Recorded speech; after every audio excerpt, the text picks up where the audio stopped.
about to fly to Tennessee, heading overseas, I don't switch the coaster. I was under the impression that you weren't impressed, I don't mean to boast now. I got cash on top now, pop the Benz as an 05.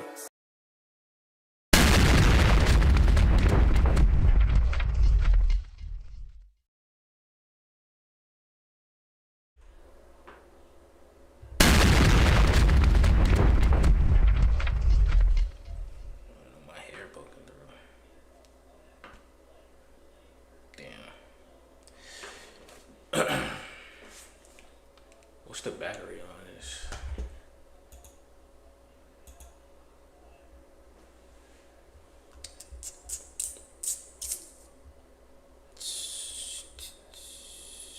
Damn, I did not dry my hair well. Oh no. That's gonna show.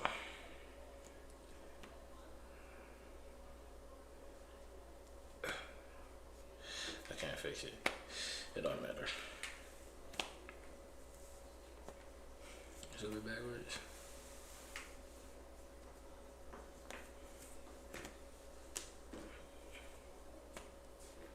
Damn, that's even worse.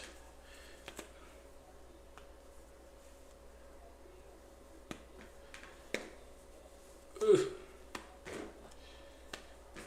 Hold up. Can you see me out, please? Chat. I'm back. So I had to take a break, you know what I'm saying? I be working so hard, I had to take a break. Well, actually, no. Even with my breaks, I still be working. Y'all know that. It's just, you gotta really be in tune with me to, like, see that I still be posting on everything else, even if that means I'm not, you know, necessarily streaming all the time. But, hold up.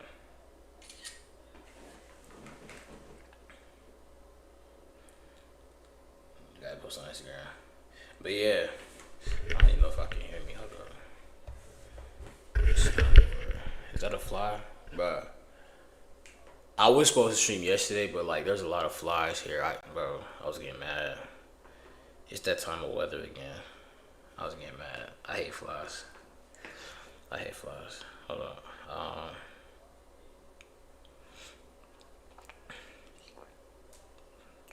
Whatchamacallit? What was I gonna say?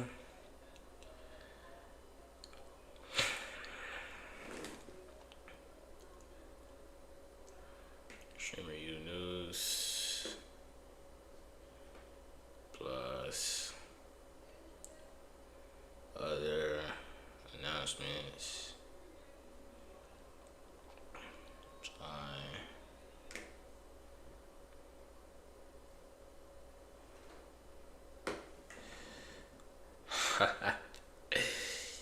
Hey. I don't know why I did that. What's it called? No, stop it.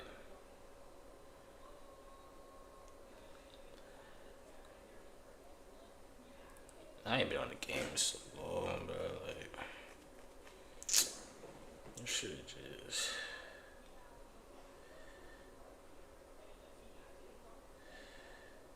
Alright.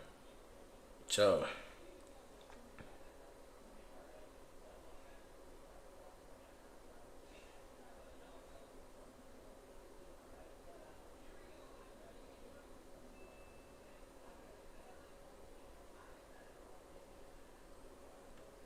Whatever.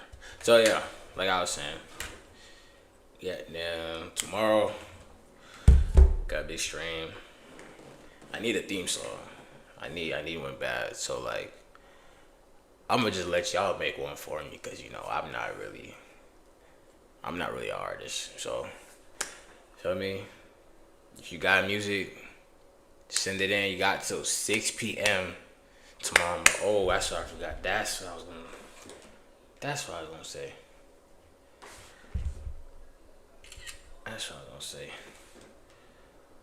All song submissions are due by 6 p.m. tomorrow.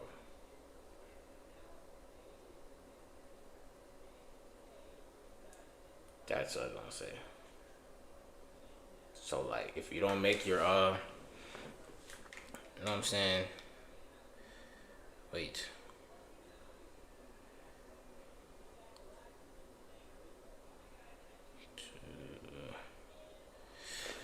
Three, 4, 5, 6. Ooh. Okay. But yeah.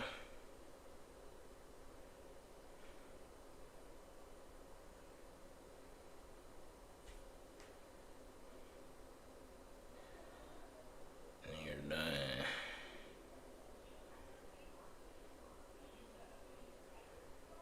I'll tell you where to send it. Okay.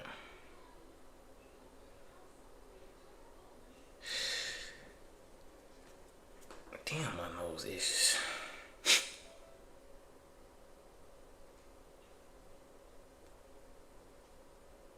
So yeah. So in regards to Streamer University, I say, here's what I think, right? I say I did pretty well. You know, judging that you know, I should have put more time. I'm not saying I put more time into my application, but like I should have. That's a little dumb. I was trying to charge it up. Yeah, a little dumb. I should have. I thought it was more of like a first come first serve thing. So like it was a quick, you know, instance. It just, you know, dropped something. So hopefully, hopefully,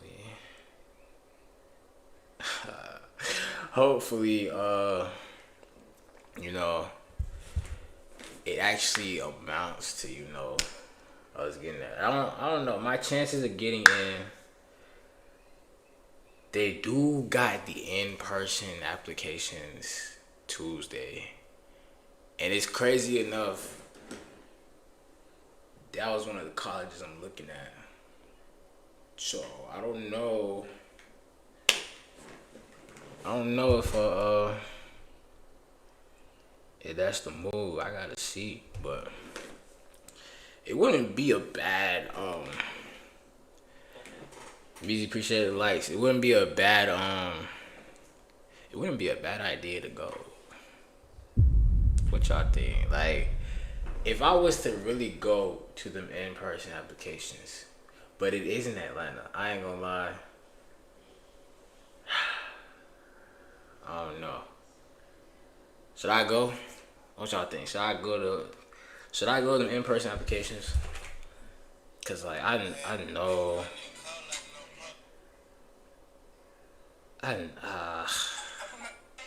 It's just more of a I don't know. I would go. It's just I don't know. It depends. I'ma think on it. Cause I ain't gonna lie, that would boost chances.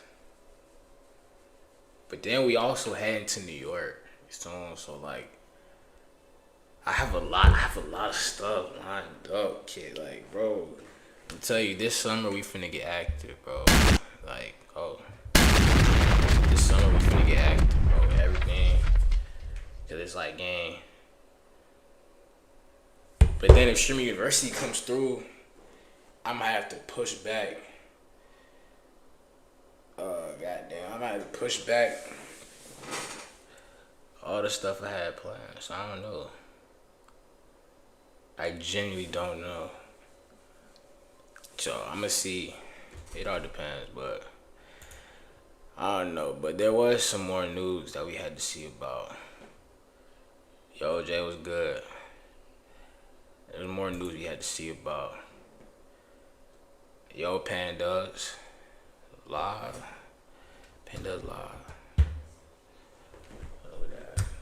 Oh snap! There was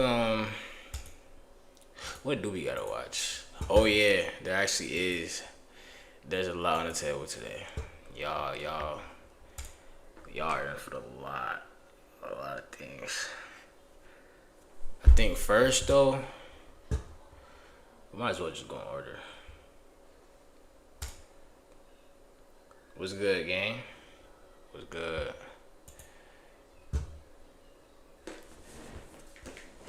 We got into a lot. Ooh. See, I got them all. Like, look. I got W selections today. Oh, wait, hold on. My John 9 ain't loaded. Hold up. Bro, come on, man. It's not showing. Okay. See, I got W selections. Which one should we go first? I got W selections. Should we get all the streaming university news out the way? What y'all think? Cause it's a lot. It's a lot.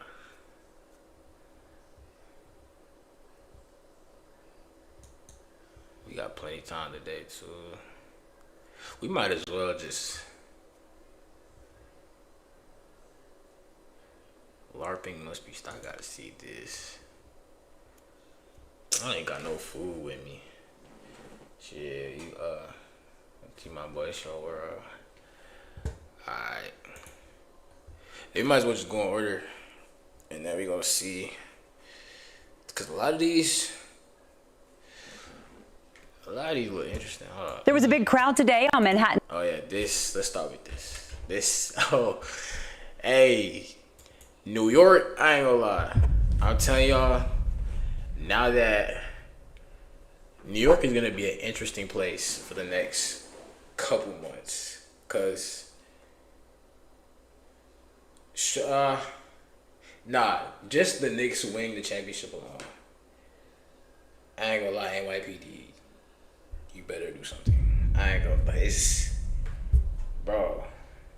NYPD got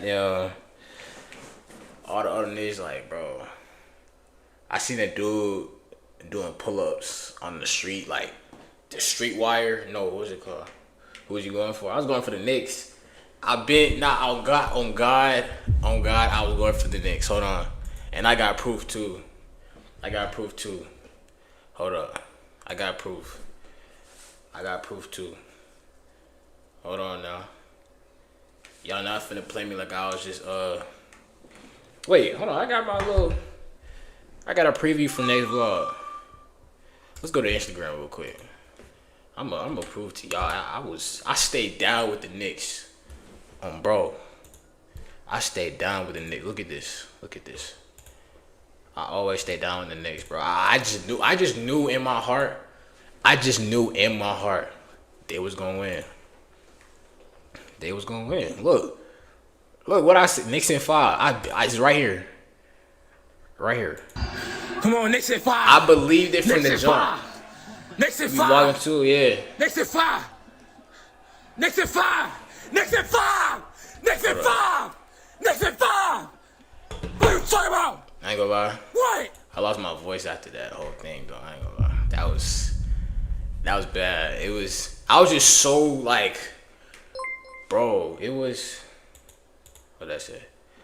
Pendos, appreciate the follow. But yeah, I was just so ecstatic, like, bro. New York, just knowing the story, cause I ain't gonna lie, I didn't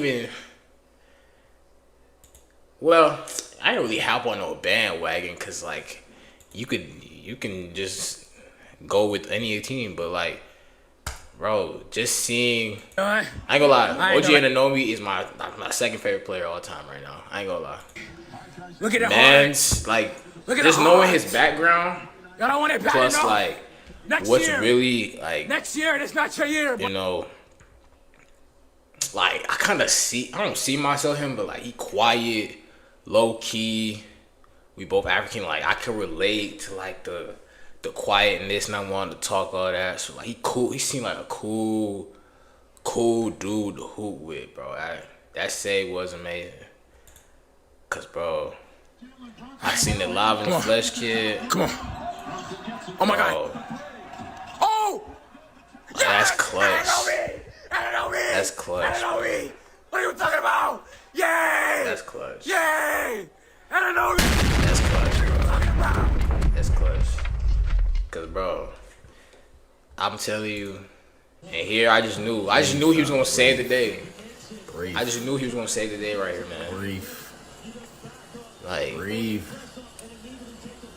I knew game was up. And the Knicks. I knew game was And up, the bro. Knicks. Like, I'm telling y'all, man, well deserved. What I say? Well deserved. Well deserved, man. Cause, and I'm finna be, bro. I'm finna be on what? This week? Oh. Oh, I forgot. My flight is this week. Dang, I forgot. Well, I ain't gonna lie. It couldn't be a better time to go to New York than right now. I ain't gonna lie.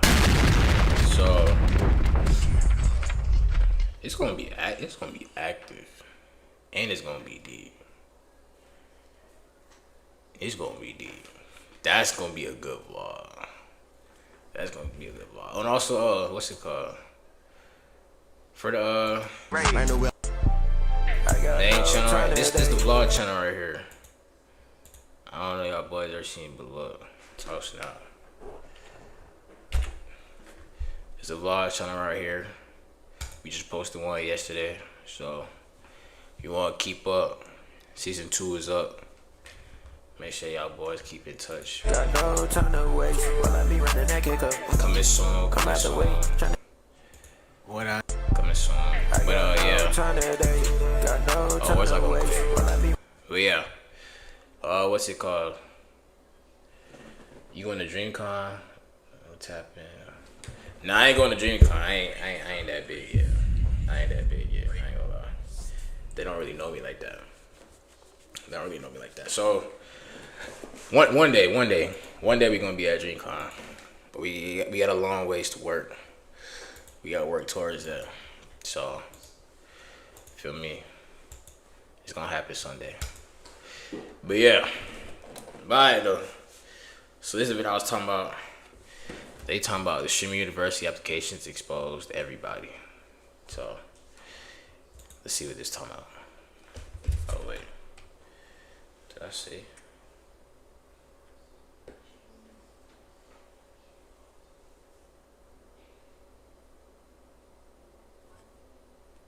Okay. We should be good now. All right, here we go. There was a big crowd today on Manhattan's West Side for the chance to be taught by famous live streamer Kai Cenat. Chopper 2 flying over 11th Avenue and West 58th. Cenat announced that his famous Streamer University would be taking in-person applications this afternoon. Now, even though it was just 8 months after what felt like an eternity, Streamer's avatar has returned to the game. Kai Cenat announced Streamer University Part 2, and people are going insane over the opportunity to learn, create, and grow as a content creator at his notorious Streamer University. The effects are already being felt with an influx of views going to Twitch to tune in to see Kai, the application process, and so much more. And the reason why people are tapping in to see the application process is because it has been a wild thing to see, if I do say so myself. Streamer University has become a full-on cultural phenomenon, but the application process is proving. Imagine the Streamer U was actually a real school though. Like really think about it, right? You go there for 4 years. In each semester, let's say you gotta do like one big movie or like a TV show, some type of big project to like show how much you've grown. But is that more? How would you stream? Well, what am I trying to say? Like you get what I'm trying to say? Like streaming can now be turned into like one big. What if it didn't hit the same though? I mean. It depends. I'm gonna say, well, the thing about it was last year was more of like one big crossover episode. It's like 4 days once every year. Yeah, so like last year was like one big crossover episode this year, I think he's more focused on actually bringing in new up and coming people that like a lot of people don't know about that could benefit this time around, and actually have more people grow. Cause like last year, out of all the people that were new, I probably like 5, maybe 8 people actually further developed. You know what I'm saying? Shit, fingers crossed. Yeah. So this year, we should see new faces. We're gonna see a lot of new faces after the summer for sure. They're gonna carry into next year, and you know, it's basically a new era. Cause Kai and them, we might just see the fresh face of Twitch. Yeah, cause Kai and them, Kai's basically done. Well, he's not done, but like he's done everything. So like him streaming consistently all the time, he really doesn't have to no more. Max, he probably gonna start streaming. Like he gonna keep streaming, but you know what I'm saying? We're gonna see the new evolution or another revolution of new streamers coming in. It started with Reem and Maudie and Kello and Rakai. Rakai really started the new evolution, and now it's like a second era, like a second coming on some stuff. If that makes sense. I think that a lot of people want the platform Like the Cowboys and motherfuckers already got caught. Yeah. more than they are prepared to perform on. If you're new to this and you haven't already, please hit that subscribe button. It's gonna go a long way for the channel. Come and join this streamer community college as we go on this process of following Stream University. Now, back into the video. Streamer University has become one of the biggest opportunities in streaming because it represents access, exposure, and a possible career shift for anyone who is looking to break into the content creator world. This is why when kwazi announced his See this day right here. Do I go? It still is to apply. Well, I know I'm not there. Nah, like, I say just do it. Cause I ain't gonna lie. What's crazy? Let me talk to y'all. Like, a girl that DM'd me, and shout out to her. She knows who she is.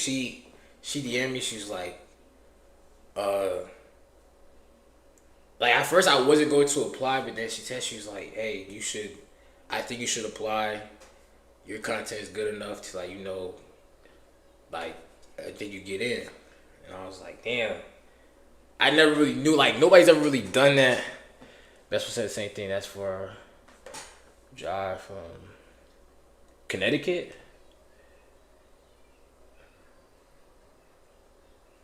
Control CLT.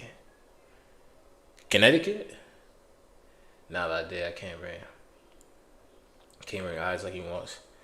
I mean, it's not our job. Charlotte. It's not our job to bring eyes, though. It's our job to, well, we have to attract the eyes. So, like, us being there, because he already has his basis. So, we're going to try to use, well, let me stop saying we. I'm not there. I'm saying whoever is there is going to try to use his basis to build some type of community within 4 days. That after them 4 days are still gonna be there with them after they leave. That's the whole basis of Stream University. Is to build a community and like take it from there. It's like one big training camp, and then use all your skills to go better yourself off with or without this publicity no more. So, I mean, shoot, it all depends on like how bad you really want it. So, yeah, it's all about how you really want it. person application process. The auditions went crazy. Yeah, I would have camped all night. Yeah, they talking about people passed out. Some people stayed or was ready like 10 hours before. Like, I ain't gonna lie. Is it that deep? Is it that deep? That's the whole. Some of them constantly left on stream. Only some really popped, like Yana. Yeah, Yana's only like she was the biggest one that came out of streaming that nobody knew about beforehand. So, and what? Marcus King? No, did Marcus King already have it? He probably did. Who did we not know of? Yana's the only one that actually stays in memory, so that's how you know, like, she did the best job out of everybody who came to stream you, that wasn't no. That's Asian's cameraman. Oh, okay. Oh, I ain't even know that. That's crazy. But I had work, and also it doesn't look like anybody's first online. It looks like it's just a whole crazy crowd. It's like Knicks and 6. It's like a Knicks game 7. That was in the. Okay, but I ain't gonna lie. Let's talk about it for real. Some of these people did not need to be there. Like, a lot of these people came for the wrong reasons, and there's that one girl. I think y'all know what I'm talking about. There's that one girl. He cool as fuck in person, man. Humble. Yeah, there was that one girl, and I think y'all know who I'm talking about. She ruined her chances in 5 seconds. That was crazy. I ain't gonna say what she did. Like, you could just see it. You just type in "girl ruins gets denied." You gonna see what I'm talking about. Probably on TikTok somewhere, bro. Like,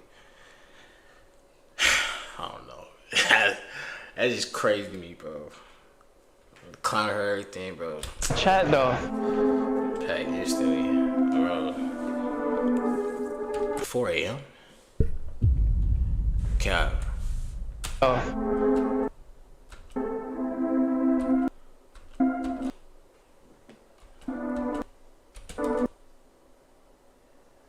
Denise set up. Denise sleeping on the ground. Yo.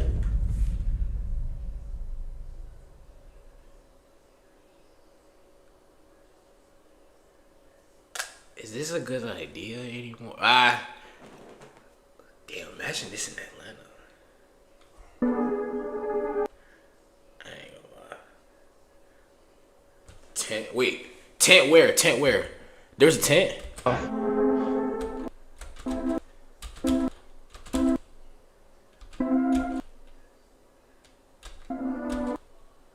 No, I'm cool on the ATL one. I ain't gonna, yeah. That's the thing. I don't know if I should.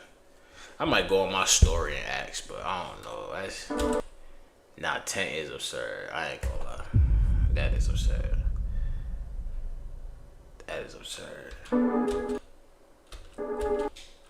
Yo, day 2 waiting outside Stream University tryouts, bro. You know what I'm saying? 4 days left. I'm getting a haircut right now, bro. You know what I'm saying? I'm the only nigga here right now. Ain't gonna lie, bro. Y'all not as hungry as I thought y'all were. Now, these weren't just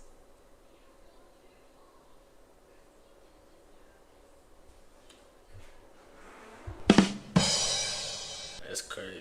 unknown streamers coming to the scene in order to take advantage of the opportunity. Even famous athletes like Lamar Jackson were standing at the front. Oh yeah, then I see Lamar Jackson. I was like, nah, okay.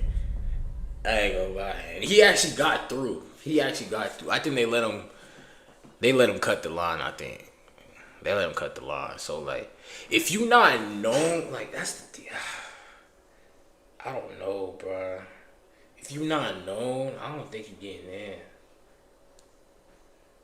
Like, at least, you gotta have at least 100K or more. Maybe 80K more. I don't know, cause like, I don't know. Line for a chance to take an opportunity to go to Streamer University. Mind you, he graduated from college. Why would he want to go back? I don't know. It's crazy. Yo, your biggest fans. Reggie? Oh yeah. What's up, Reggie? No. Y'all niggas be young. Wait. They can't even hear you. Yo, put your face in the camera. And not just the athletes. The Streamer University application process even brought out some of the already established. Yeah, yeah. Yo, put your face in the This ain't really nothing to be mad at either. Yeah, it's just gotta keep going for real. And not just the athletes. The Streamer University application process even brought out some of the already established biggest name streamers and content creators in the industry. Yo, what's up, dude? What's good, bro? Hey, so 2 things. One, we're gonna pull up to Kai's LA where he's gonna be doing the Streamer University. Yeah, the 14th, right? Yeah, no, but we want to pull up today for a segment. We should pull up today. I think we should get like some tents and like camp out there. Dude, you gotta remember you're giving them more broad advice to what to do when they're a streamer, but they're not a streamer yet. Wait, isn't the concept they're all streamers of like various They're all sizes? streamers, but I'm saying they don't have these like you're saying you would be like safe-proofing them for the future. Yes, yeah. You have to know it before you're a streamer. You know, like I could have seen Kuno, bro. But yeah, you don't really know about him. You were like the guy. You were like one of the first people that talked about parasocial relationships. Yeah. So that's what the class would be. Yeah. Let me tell you something. I'm gonna try not to be too New York, but I just made it back to the crib from Manhattan, right? Because I went out there for Streaming University 2.0 in-person applications. And let me tell you something. I will never do things by the book in uniform in humility ever again, son. I'm skipping every line moving forward, son. I'm leveraging all of the clout. Ain't no way I'm about to let motherfuckers come out here and skip me the way they did, son. There was people who pulled up, literally skipped everybody. I think all of the people trying to attach their names to streaming, all the people that are flooding into the space right now, and all the people who have already been established jumping at the opportunity to get an even bigger opportunity just shows the power that Twitch and Kwazi and that have. Streamer University is showing that streamers aren't just chasing pop culture. Hell, they are becoming pop culture. They're the ones setting the trends. They're the ones that are making the march that everyone else is following. This is why getting accepted into Streamer University is so important and means so much. It's not just about being on stream. It's about having the world's eyes and the biggest audiences on the internet looking at you. But that's what makes the application process so much worse, in my opinion, because if the opportunity is this big, the efforts should be even bigger. Application process should be the first stop in which you should be showing your creativity, explaining who you are and why you should be chosen to get to Streamer University. And I saw a tweet the other day that exemplified exactly what's going on right now. This tweet says, "We're in a ChatGPT flyer pandemic," and I couldn't agree more. Why is it that for Streamer University? Y'all done seen the AI post, bro? That see me making me mad. Cause look, the amount of time that I took on mines, and then I go on Instagram and I see the AI posts, bro, I ain't gonna lie. That shit, bro, stop it. Stop it, bro. Stop it. Stop it. Put some effort. Alright? Don't type in a prompt in ChatGPT and post it. Talking about some, here's my application. Get out of here. Get out. Oh, this man. I've seen like 20 of them. Like, man, my shit needs to call the AI. I mean, yeah, because then it takes away a lot of the, like, it discredits a lot of people who actually did take time with the application. So like that alone, like, should let you know like how stupid, bro. That gotta stop, bro. That genuinely gotta stop, cause I don't know. And I'm glad Kai said something about it too. Or else people was gonna get away with that. University auditions or the opportunity to just get in front of Kwazi. I saw so many applications and flyers that were made with ChatGPT and AI. We all finna just use the same prompt and the same. Like what is this, bro? What is this? Like, this is so sad. Like, bro, they already cooked their chances too. Like, they already cooked their chances. Like, bro, come on, folks. Niggas must have scrolled. They probably scrolled long for a picture. Then they probably use. I think some of them paid for that Plus subscription. Bro, they did. Design. Y'all gonna stop with these AI posters. You guys are all using the same prompt, and none of you are gonna get noticed if you're just using the same shit. Who's telling y'all niggas to do this, bro? Who told y'all niggas to make all these flyers, man? Somebody on Kwazi's team got a ban that made a flyer for this shit, bro. Who told y'all niggas to get in ChatGPT and do this, man? It got so bad at one point that Kwazi even had to step to what seemed to be like his Discord or somewhere publicly and say, yo guys, I don't know what your problem is, but you've got to stop using AI as an attempt to prove to me that you're creative enough to be a part of Streamer University. No brainer. Shocking revelation. Hot take alert. News at 6.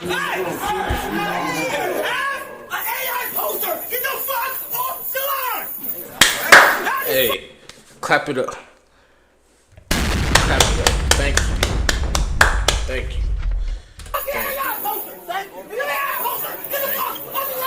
Now, I'm not going to act as if there weren't some creative applications that were submitted. People did a really good job of showcasing their personality, getting the laughs off. And to be quite honest with you, most of the ones that I saw that were creative came with low budgets. Yeah, 2 reasons why I should be streaming you. I'm so funny. Okay. Next, I'm very hardworking.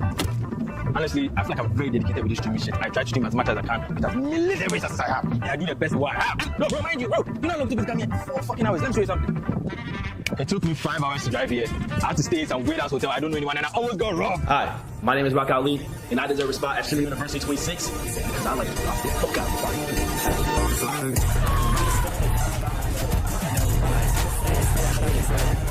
the The reason why I really want to get into Streamer University is because I feel like Oh, that was him? Oh. I thought he was saying he was maxing. My fault. The reason why I really want to get into streaming university is because I feel like I have been made for this ever since I was a kid. Since I was a kid, I've been doing content, and I just really want to change the world and make it a better place and make more laughter happen. I really want to see people smile. I know it sounds corny, but when I say it out loud, I'm really thinking, dang, you really sound corny as hell. But it's really true. The comm that I've built, I'm very close with them, and I think I have the best underground comm on Twitch right now. Rock the fuck out. That's the 4 letters that it stands for. And I really just want to show people that you can just be yourself, bro. But at the same time, there were so many people that were saying that they wanted it, saying that they deserved it. But the reality is they had not shown that there was any sort of hard work or dedication to the craft of content creation putting in between last year's Stream University and this year's Stream University. People had a whole year to prepare and still didn't take advantage of anything. I saw so many applicants that were on the internet that had just started applying to Stream University with 0 to no content being made over the past year. And not saying that those people didn't exist last year, but come on now, at some point you got to kind of get the ball rolling. Yeah, this makes no sense. Like, why? If you don't, what is the point? You just put in, that's 5 minutes of your life you will never get back. Oh, wait. That's what you just did, man. I don't know why you did that. And I ain't gonna lie, I'm tired of all these niggas. Y'all ain't posted one piece of content all motherfucking year. Now y'all streaming university. Get the fuck on. Like, what? Us niggas who really working for this shit, we need to, you know what I'm saying? Y'all niggas ain't even been posted. And then y'all famous niggas want to keep trying to... Y'all just flooding the servers, bro. Like, bro, y'all just flooding the servers, bro. Go ahead and revoke your application, bro.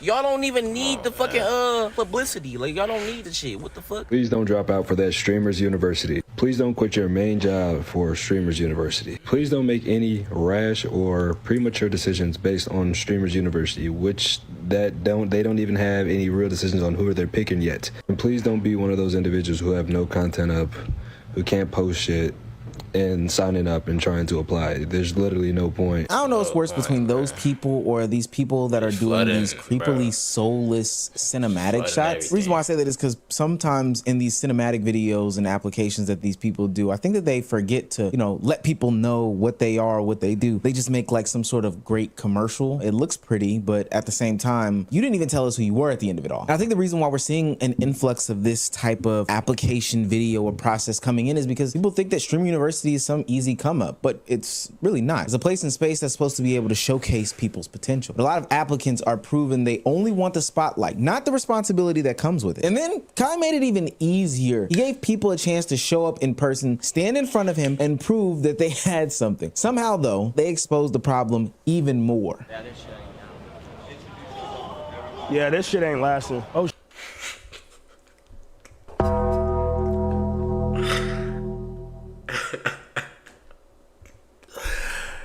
Yo, I'm trying to tip. That's what I was trying to say earlier, bro. New York not finna look like the U.S. It's not finna look like a country in the U.S. It's not finna look like a state in the U.S. for like probably till Halloween. I'm gonna be honest. I'll be honest. Cause now they got a ring. Yeah. I'm kind of scared to go now. I ain't gonna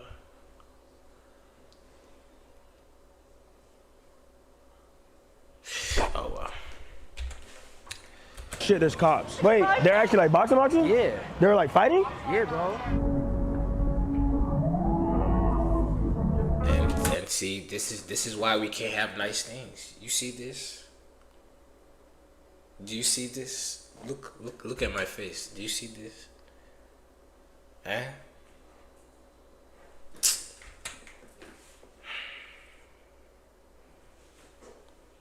Like, bro.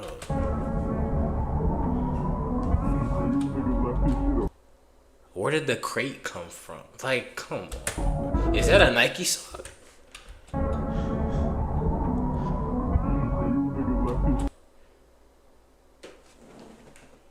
I don't know why I pointed at, but that's a Nike sock, bro. That should even made me more mad, bro.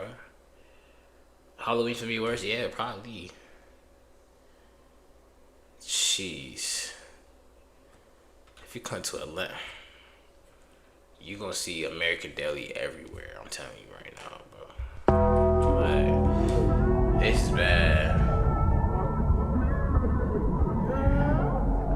The in-person Streamer University applications showed not just how big Streamer University has become, but it also showed that desperation is not the same as preparation. People flooded, and I do mean flooded to these lines to have an opportunity and a chance at meeting Kai Cenat and impressing him in person. But the problem quickly revealed itself. A lot of these people aren't there to really get put on in the streaming game, ones that actually care about streaming. Hell, some of these people didn't even have platforms. People just looked at this as an opportunity to take advantage of a situation. Oh, yo, who getting my shit right? You can help me get my shit right? What's OBS right? Oh yeah, I got you. Where's this? What mic is this? That's or what? K1. Where's this connected to? Okay, let me see. Is it this? Nah, it's not that. Okay, there we go. Oh, it was good. It was good. Okay, so basically what you're gonna do is you're gonna have a bot in your thing. So basically what this is gonna do, you have commands, you have mods and stuff or no? Ever used this before? I've never done none of this. I'm telling you, literally putting me on right now. Bro, I feel like a fucking nerd. He's putting me on right now, live right now. So if y'all see me and I become a streamer, just know on camera. Not if, when. You have 55 followers right now.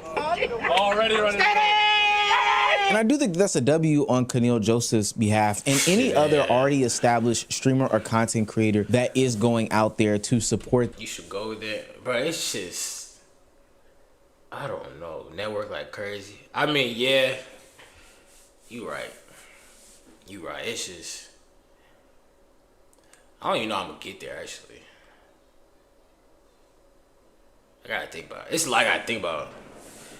I don't know how I'm gonna get there. I'm at the Uber there. I ain't gonna lie. The event and support those that are looking to start. Hell, I know I'll be at the one in Atlanta, passing out waters, doing interviews and trying to do some of the same thing. But at the same time, some of these people who are so ill prepared that they just started downloading OBS or don't even really have a content plan and strategy. What are we doing? Like I had a whole camper, but no Twitch account. Like.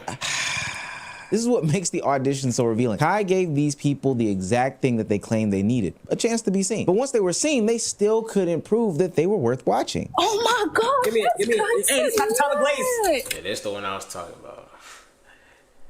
It's the one I was talking about, bro. Oh, give me. Oh my God! Give me. Okay, you got some people over here. All right. Yep. Come. It's all right. All right. It's okay. All right. Sit down. Hey, listen. I don't want to. Hey, listen. Let me set it up for you. Okay? I'm telling you right now. You got to come correct. You shaking ass? Denied. Oh, sorry. Denied! Sorry. Denied! No. Ass shaker.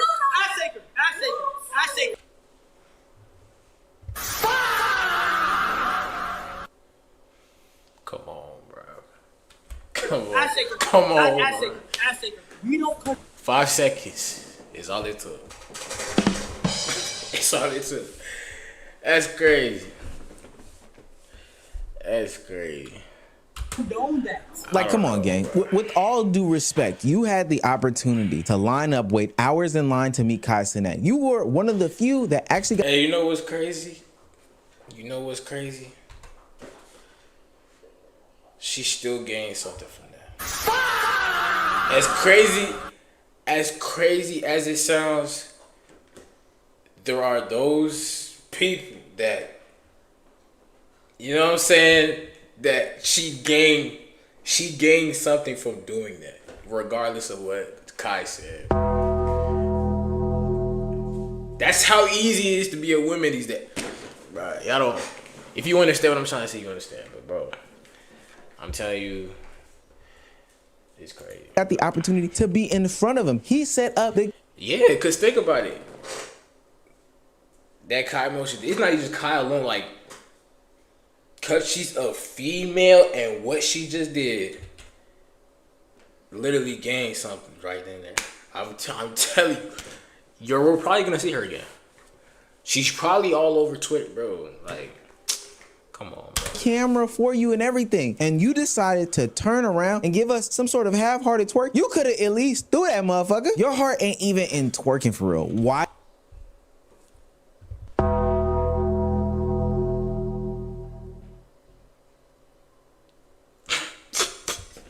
You see what I'm talking? You see what I'm talking about? Yo, you see what? Oh my gosh. You see what I'm talking about, bro? How do you think that we will believe that your heart is in content creation? Now, we've seen this before in Kai Cenat's IRL content endeavors. He goes with the intention of doing a good deed, but ultimately it gets taken advantage of by passerbyers, onlookers, and people looking to get a part of that moment, sadly, to be quite honest with you. And though it seems as though his team is better than ever year in and year out, structurally, he just can't handle the masses of people that come to these events. Unfortunately, I can't see everybody, but I'm on like a dead hard line come out. But like, I'm trying to push out to do digital application, bro. I'm looking heavy on that shit, and I'm watching everything. If you think I'm not watching, I am literally watching. Y'all think Kai watched me, bro? Be honest. Did y'all see my application? Let's watch it real quick. Hold on. Oh, let's finish this video and we gonna watch my application. Everything. Those who got denied is not the end of the world. That doesn't mean anything. Make it out your online application first. Whoever been out here for a very, very, very long time, I really appreciate and love each of you. New York City is my personal city. I love y'all so much. So I'm gonna pay a little bit more close attention to those in New York and those who grinded. But we see. Oh, he's watching? Hey, Mr. Cenat. I think the in-person format was genius, but I kind of figured that people would take advantage of it. Kai's whole pitch was, come show me why you should be in. And this should be a place and space for the most prepared, the most ready, the most creative to come and display the talents that they did have. But instead, in some ways, it did the opposite. It amplified the desperation. The people who are willing to camp, fly out last minute, fight in line, leave a mess. Like, these aren't the people that should be platformed. And hopefully that chaos didn't ruin the experience or the opportunity for some of the most creative people that were in line that day. Stream University started off as an opportunity for creators to show why they deserved a spot. But now it's become something much, much bigger. It's a cultural event. It's a creator pipeline and one of the most valuable stages that Kai Cenat can give someone. This is why the application process matters so doggone much. People had a year to prepare. They knew the stakes. They saw that Stream University could do something for someone out there, but a lot of them showed up with AI posters, basic pitches, weak creativity, no real plan, and worst of all, some of them came as just antagonizers of the moment. So the lesson here is simple. For applicants, Stream University is not a golden ticket, it's a test. Stream University might be the biggest door in streaming right now, but the auditions are proving that a lot of people aren't ready to walk through it, except for a guy like me. My name is Omar, aka Omizi, and I'm pretty sure you knew that already, and I am the You know what? I ain't even mad. Head of the Unemployed News Network. Over the past 2 years, I've grown this channel to almost 200,000 subscribers, full of people who have interest in the streaming world, streaming culture, or are just unemployed and looking for a meal to eat while they are sitting at home. And when you combine this platform with my podcast, I've noticed one thing that has been going on with the young streamers and content creators over the past couple of years. They don't have the opportunity to paint their narrative. When we look at things like Shade Room, the blog pages, the clipping pages that are now propped up just for profit, but not caring about these people's actual feelings and personality, there is a big gap and void in this space. And this is why I think that I belong at Streamer University. I bring a unique type of commentary, one that I think is fair and honestly can be very pro-creator. Hell, that's kind of why I got labeled as a Kai Cenat Glazer on this platform. And I want to bridge that gap, give the streamers and content creators a platform other than their own as a way to tell their story, have them dispel any narratives, have them crush and kill any rumors with somebody who is level-headed and equal-minded, and somebody who isn't playing that algorithm and clicks game. My ultimate goal is to pair up with fellow content creators Marcus King and Lola and create this ultimate news network, one that has multiple segments where we do deep dives on cultural topics, reactions to crazy streaming events, live hosting and live interviews, and ultimately bring the world of so it's basically like Love Island, how they have that little after hours thing with all the drama and all the news and stuff. So like basically one big summarizing news station. That's basically what that is. I ain't gonna lie, that's a good idea. That's a good idea. Streamer and content creator news and commentary in a fair and impartial way to the mainstream. And based off all the connections that we have, I think us three should be able to get this off the ground. And what place could we do that better than at Streamer University? So what do you say, Kai, Bree, and everybody else on the team? Let Omeezy into Streamer University so we can right the wrongs that the internet paints on all streamers and streaming culture out there, with some laughs and creativity in between. I ain't even mad. If you have not heard, I ain't even mad. Oh, we're gonna come back. We're gonna come back to this. Hold on.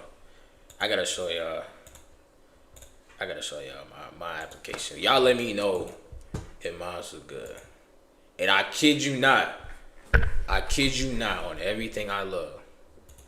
I made mine at 2 in the morning, and I finished it by 12 p.m. that same day. I swear to God. So look, let's see. Let me show y'all, boys. So yeah, but y'all let me know. Here's my application. W.G.A.R.E.N.T, appreciate it.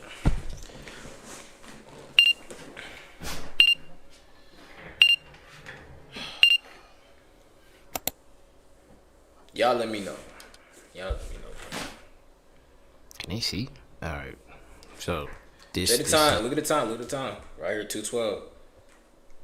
Oh, bro, I stayed up because I was contemplating. Cause I was trying to think of a script. I'm tired, so I'm like, nah. I'm like, no, let me just get this over with, like. Cause I went on my story. I did a poll. I was like, should I apply? Everybody said yes. So I was like, shoot, what could I do? What could I really do, man? This is what I made. This is my last minute application. I don't know if I'm gonna get... I thought it was last minute, so I really rushed for no reason. I'm gonna be honest. I could have put more effort. I know that I could have put more effort. I just thought I had to hurry up and do it, cause I thought it was finna be this weekend that I had like get in, but like I didn't even know. I might have allergies. Anyways, somebody tag. Do I gotta do like a whole application? Cause I know the website not gonna do all the work. Just alright, get.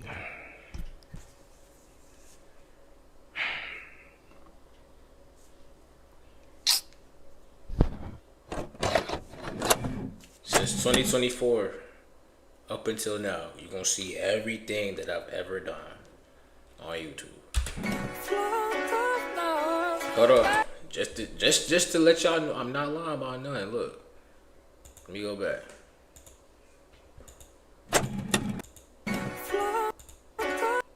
Oh, I didn't show the date, but that's December 2024 is when I really tried to first start going out for it. I think now we're in 2025.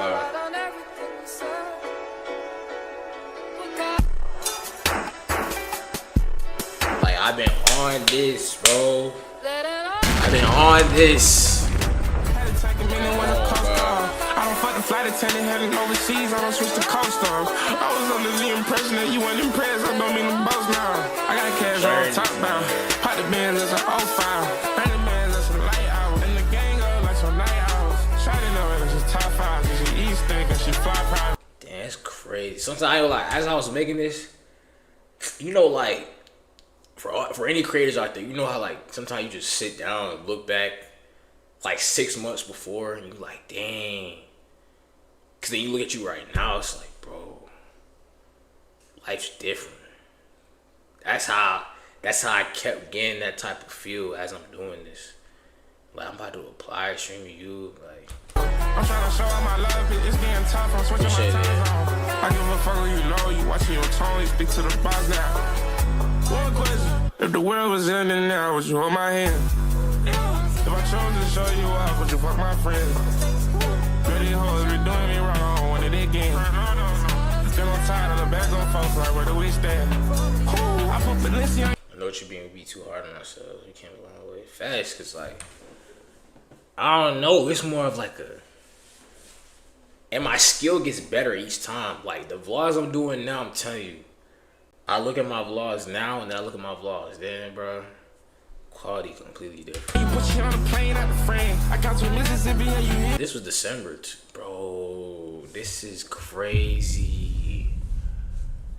Make it happen just like that. We was in New York, you was mad at me, you left out and got a can. I just let it all work out, yeah. I can't even trip, I gotta relate. I just let it all work out, yeah. Like, look, bro.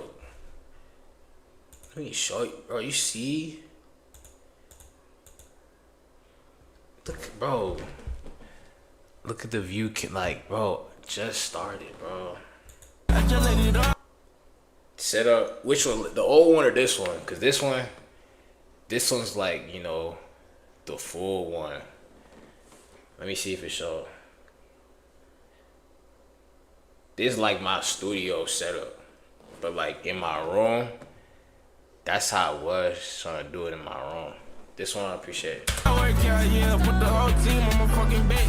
This shit hurt me more than you know, gotta let it go, put you in the past. And my brother know the sip of false cells, never close, price stay scratch.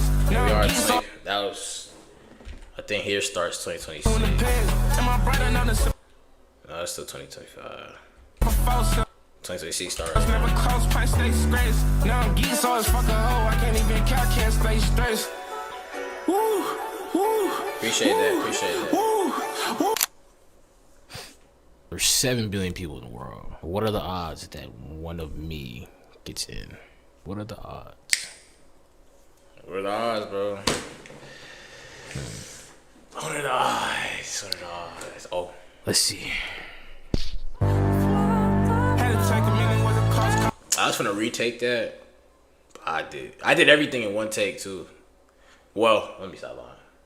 Like I had different segments recorded, and then I think I was just tired, so I just went with something. So I think it was the very first take I did was the very first one I used and just edited it out. You know what I'm saying? I don't fuck the flight attendant heading overseas. I don't switch the coaster. I was under the impression that you weren't impressed. I don't mean to boast now. I got cash on top now. Pop the bands as an 05. What we think? Elaborate on presenting it.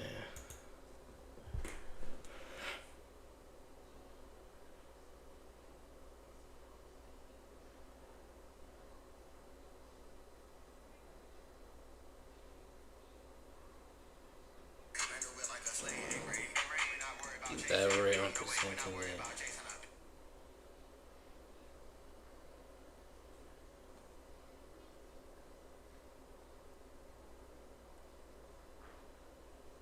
That was fire though. I just did a movie reference. That was fire. I appreciate it. Yeah, so I mean shoot. Wait. Oh, see they like all the man. It's whatever. What did I say? Instagram. Oh, let me see. Hold up.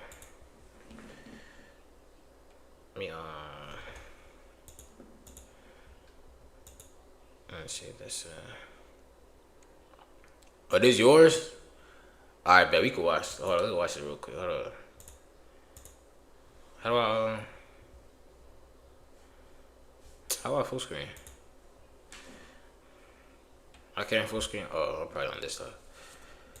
See what Panda talking about, man.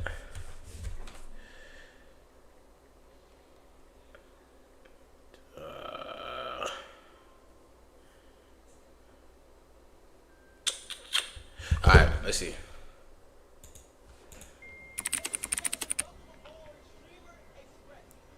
Applications for Stream University 2 just went out, and I gotta hurry up and apply. But hold up. Last year, that man Casanat didn't even see my application. I mean, bro, you could at least send me back a rejection letter. I don't know, bro. Should I really go for it? Hold on, son. If I do it this time, I'm gonna make sure he see me.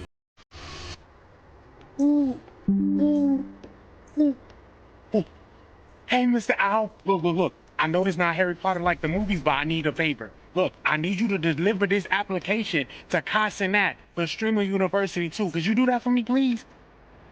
Huh? Come on, gang, take it. Show kwazi I'm good with animals, man. Come on. It's all good. I don't need your help no way. I'm gonna find my way. Right.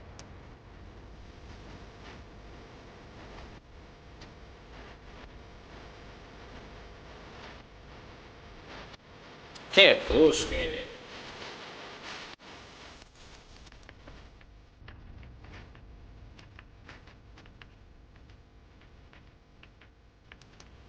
This hard. I ain't gonna lie.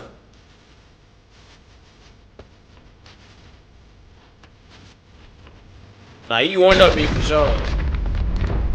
You put way more effort than I did. You put way more effort.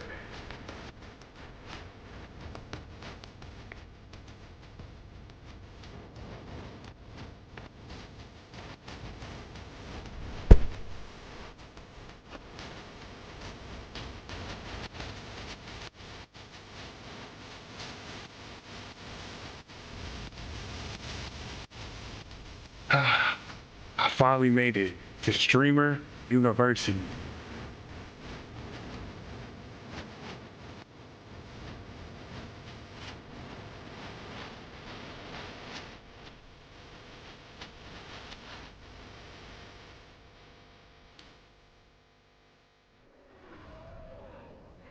It's tough. But yours tells a lot about you. I left that part out. I mean, yeah. Applications for Streamer University 2 just went out, and I gotta hurry up and apply. What's it called? But hold up. Last year, that man kwazi didn't even see my... I think it's more of a... that's what it should have been. It's not what you could have done better, because, like, look. If anything, what it should have been, right? Is, God damn, what was I trying to say? What was I trying to say? It should have been Kai should have had the digital applications as the, you know, entry, and then the in-person application should be more, okay, tell me about yourself and why. I took a look at your application. You know how, like, you do a job interview, like, you gotta do the job application online, and then they call you in for an interview. That's how it should have, you know what I'm saying? That's what I thought was going, like, that's what it should be, like, feel me? So that's what, if that makes sense, like, yeah, that's what I'm trying to say, yeah. But, like, how hard? It's crazy. But, yeah, what's it called? I think we got more, videos, so let's see. Let's see what other one to talk about.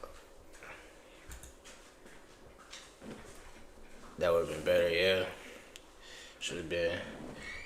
Yo, Emily, it was good. Here you go. Heard of the name kwazi. Oh, wait, hold on. I forgot credit. kwazi rejected streamers is working. Gave official. You're likely on the outside looking in.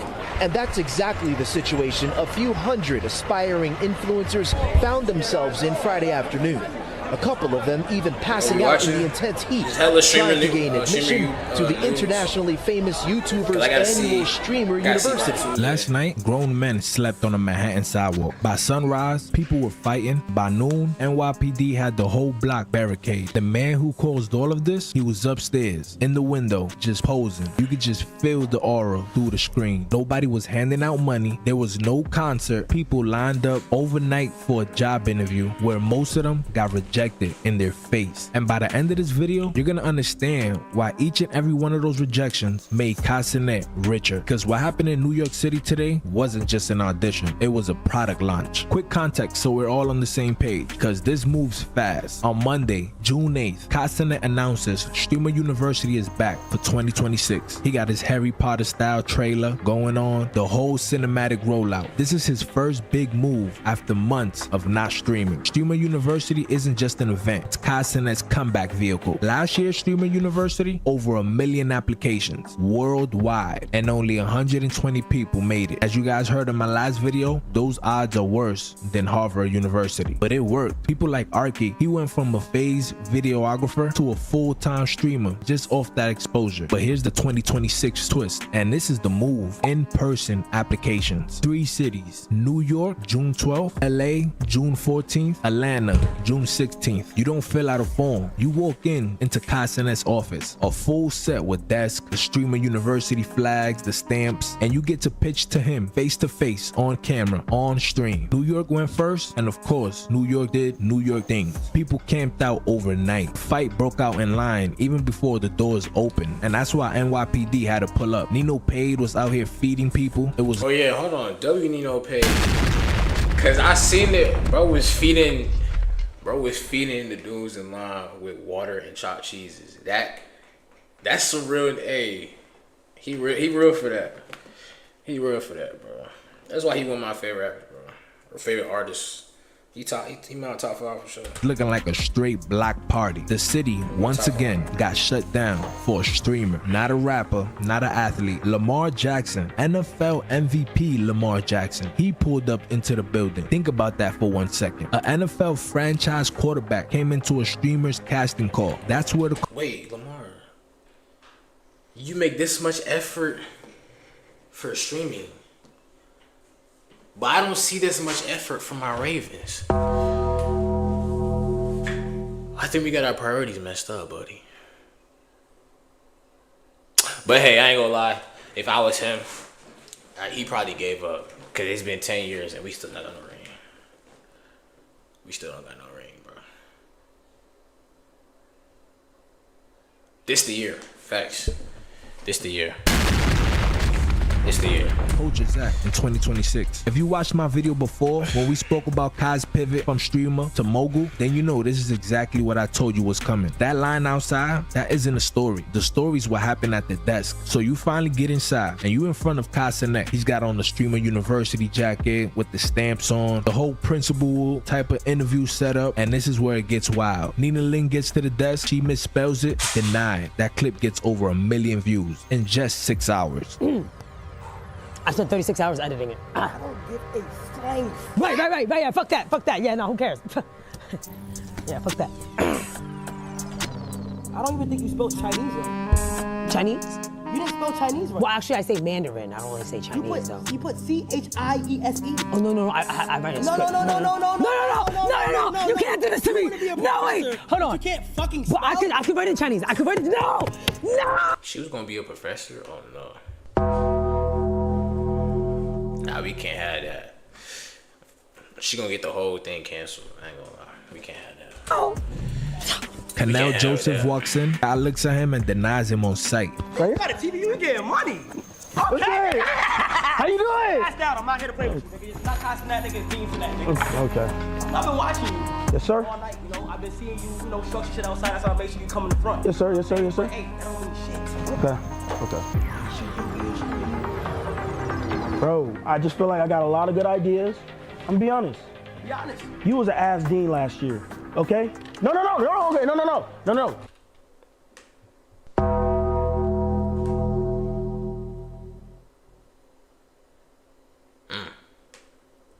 You boy playing with fire. Reem Knox gets denied instantly the moment KaiSenet finds out he's friends with Rakai. Dude, every view counts. The money, every view counts. Let me get bigger and bigger and bigger. You were comments? You were comments? Stop playing. You were comments? Yeah. Look at my face. Apply online, nigga. That little nigga. Take you and your ass the out of here. Now. You got somebody grabbing your. Give me Yo, Cuddy, chill. Yo, Cuddy. Yo, come on. Maddie too hottie, KaiSenet slapped him. I know y'all remember my video on KaiSenet little brother getting into a fight.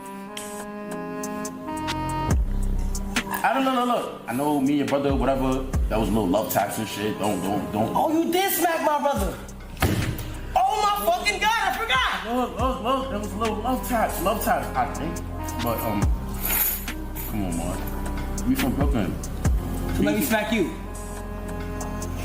That shit right there. Damn, who Kai feel like? I feel. I mean, he won though. So I'm sorry. I'm instigating. I'm sorry. Here we go. Hello, boy. Come on now. We all know Kwazi.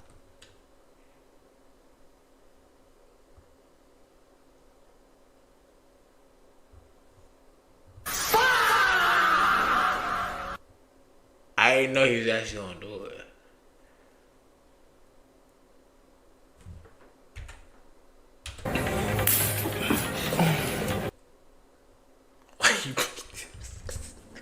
That's a crazy part. That's a crazy part. We all know Kwazi was bound to smack Marty. That beef didn't just die. It waited for this moment at the desk in front of the camera. Created by Messy Minds, got confronted by Kwazi during these interviews. Looks like he's been using Kwazi's name for engagement farming. The tea and shit, all that other shit. Gossiping is not. Wait, who is this? It's like people know. I don't know. Am I out the loop? Talking about Messy. What's it? Messy song. Good, bro. And Kai, can I just talk? Wait, hold on. I'm gonna let you talk. Dean, sorry. Gossiping is not good. Okay. There are people who get affected in their personal life by the things you may spread around or show attention to. Okay. You feel what I'm saying? One dude even let Kwazi punch the shit out of him just to get into Streamer University. I'm gonna make you hit harder. I'm gonna be right here. I might go to it. Oh, come on. That's it? For real? For real? Call for real? Dead ass call? Dead ass call?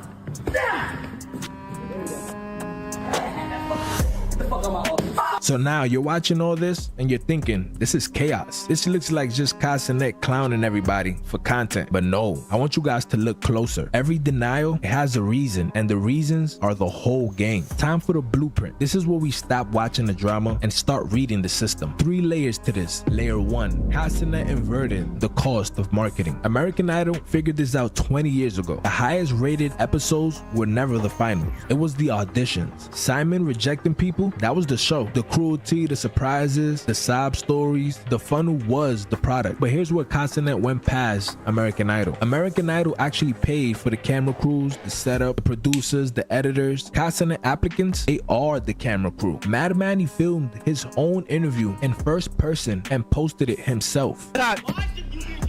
Word to my mother gang? Nah, listen. You had So basically, it's basically how last year he was trying to give people chances to clip farm, and only some people caught on. This time, he's giving you a chance to get a clip out of your own interview and post it for yourself. Kai is a W, man. I'm on soundboard. Hold up. Run that back.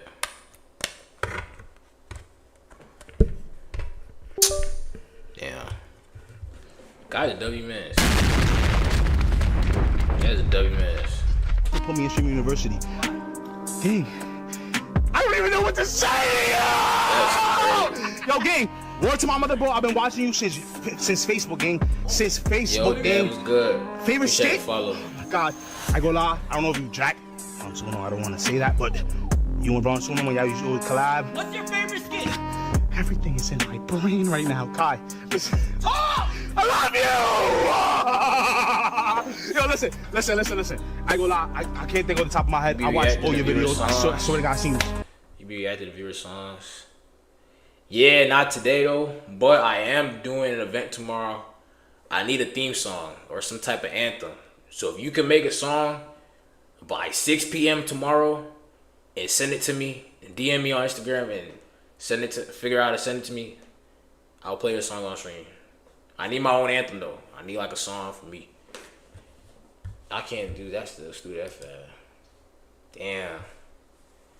But if you do got a song, just send it to Discord. I might do a viewer song reaction. See, like, you know, if y'all got some hot stuff.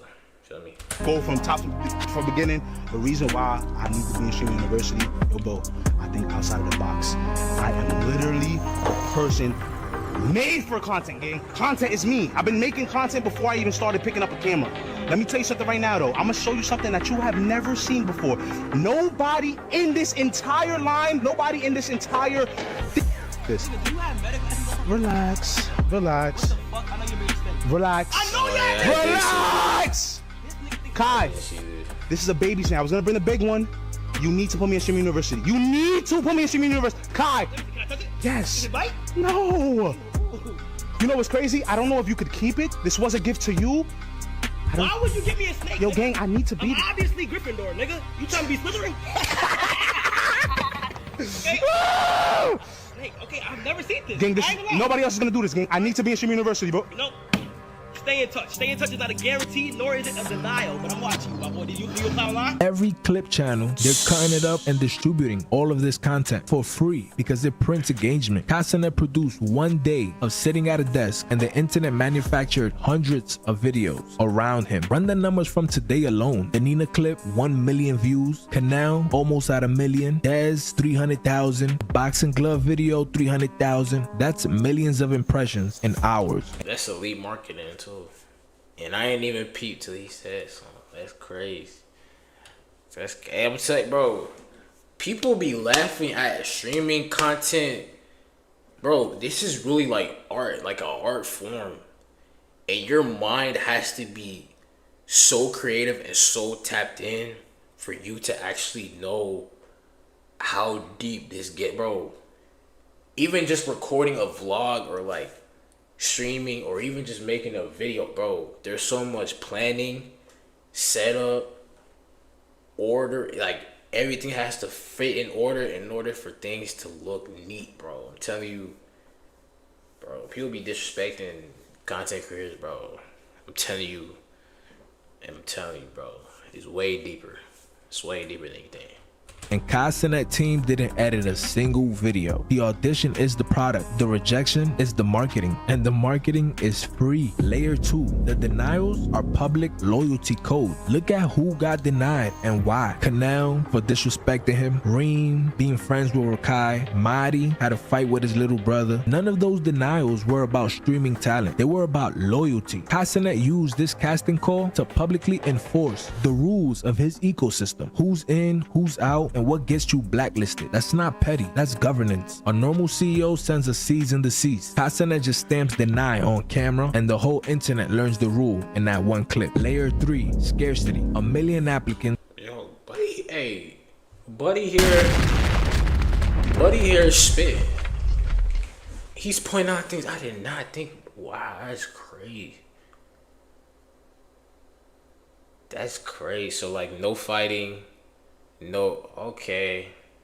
100 and something seats. ID checks out the door. Clear bag policy. 3 cities only. Castanet's running this like those sneaker drops or Pokemon drop be running the hype. Limited supply, public demand, and the line itself becomes proof of value. People sleeping on the sidewalk is the advertisement. So when you put the 3 layers together, free distributed production, public loyalty enforcement, and manufacturer scarcity, that's not a school. That's one of the smartest media machines ever built by a 24-year-old. And he did it with a desk and a rubber stamp. And look, that right there is the difference. Every other channel, they just show you the bullshit, the drama. We just read the entire business model behind all of that drama. That's what the official society is. This is the channel that explains the system behind the drama. If you're the type that wants to understand the game and not just watch it, hit that subscribe button and become a member of the official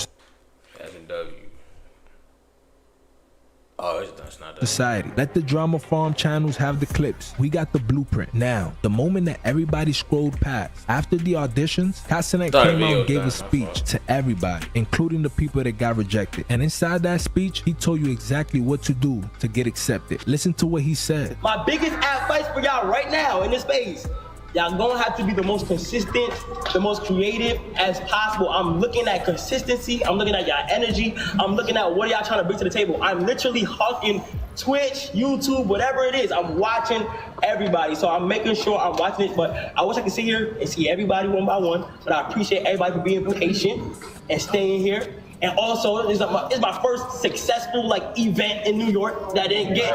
No jail time.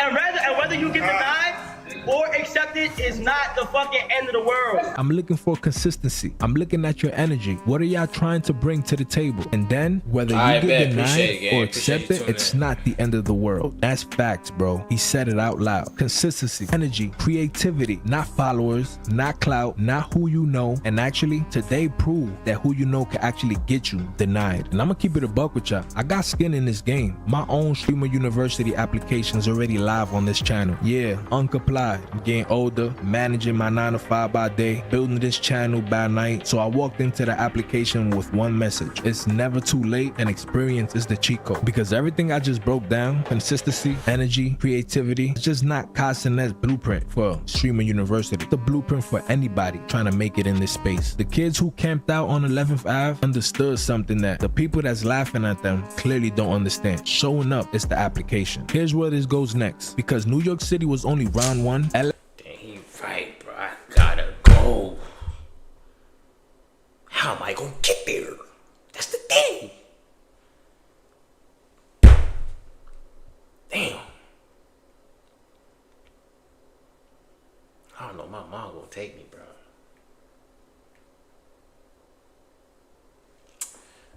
I might catch a Uber. I ain't lying. I might consider that Uber. They auditions hit this Sunday, and Atlanta Tuesday the 16th. 2 more days of straight chaos, and then Kasinet actually has to do the hard part and pick the class. And that's the video I'm making after Atlanta, because there's a pattern in who gets the stay in touch stamp versus who gets straight denied. And once we see it, we might be able to predict the 2026 Streamer University roster before even Kasinet announces it. We're decoding the acceptance criteria city by city, and that's the next episode of this investigation. So make sure you subbed up and you got the notifications on so you don't miss it. Until then, my Streamer University is probably on the screen right now. Go. AW video. Damn, he's right. If we want to make it in, it's on us. I'm sorry. We gonna figure something out, bro. That's damn, man. We gonna figure something out. But alright, what's next? What's next? That's too long. Let me see. Oh, I double. As I'm in the process. Hold up.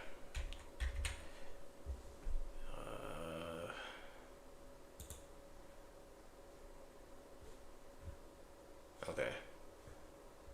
We did do 4. What was that? 5? I think most of us are familiar with how. Damn. Okay, let's do this right.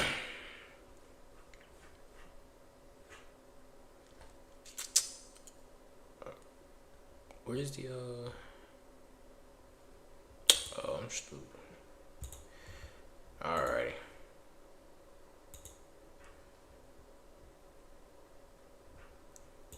I gotta see that.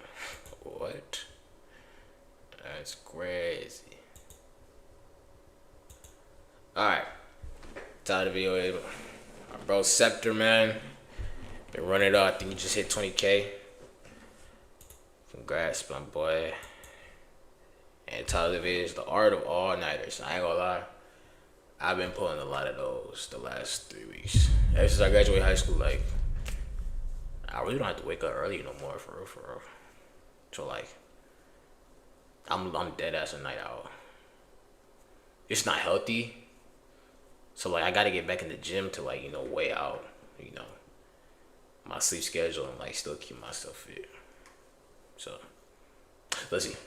As I'm in the process of writing the script for this video, it's currently 2:20 a.m. and I've spent the last 3 hours binge watching Bleach and slurping down an Oreo fudge milkshake as if it were Queso's last singular meal on Earth. And the situation I just described in your head is the universal phenomenon known as an all-nighter. An all-nighter is defined as an informal term for staying awake for an entire night instead of sleeping. People usually do things for all-nighters like studying, watching shows, out partying, the usual stuff. Some of you, on the other hand, spend that time doing some not-so-secretive activities.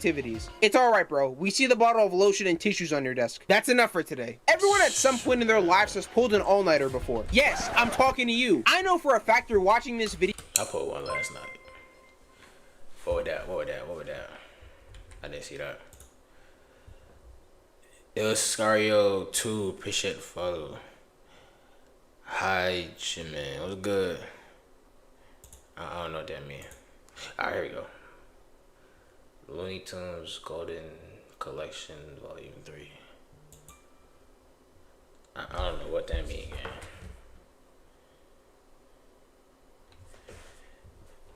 I don't know what that means. Alright. My fault. Video at 3 in the morning, butt-ass naked in your Calvin Klein underwear with a bag of hot Cheetos and a large cherry Slurpee from 7-Eleven. And for the girls watching this, y'all not safe either. We all see the Chipotle bowl on your bed with your messy hair and messed up makeup. I bet you're talking to one of your friends on Snapchat right this second. That's right, everybody getting slandered today. I believe the best all-nighters require a certain set of actions and intention to truly get the best possible experience. I think the #1 thing you need for a successful all-night, you gotta take a nap throughout the day. That's #1. You gotta build. Well, actually, no. Sometimes I could just stay up for 24 hours. It's really bad. I gotta stop. Now that I'm really thinking about it, I gotta stop. But hey, who gonna edit the videos, bro? So like, sure. There is elite late night food. I remember last December, I was watching the grand. After streaming for you right now and stay up and edit my vlog for this week, so because I gotta get stuff set before I head out to New York. So I'm telling y'all, it's a grind, bro. All nighters. If you do a working all nighter, I don't see nothing wrong with it. I'm gonna be honest. Budapest Hotel, great movie by the way. And being the broke college student that I am, and my fridge being more empty than an Arby's parking lot, I decided to DoorDash some Wingstop at 2 a.m., which is prime late night eating hours. I got garlic parmesan tenders, lemon pepper ones, cheesy fries, and a Diet Coke. I know some of you niggas immediately started salivating at the screen. I'm sorry, but you're not getting any food, bro. This shit is not leaving my plate. Gonna have to order that yourself. I don't know what it is about eating fast food late at night, but I think your taste buds legitimately get a temporary power boost during midnight.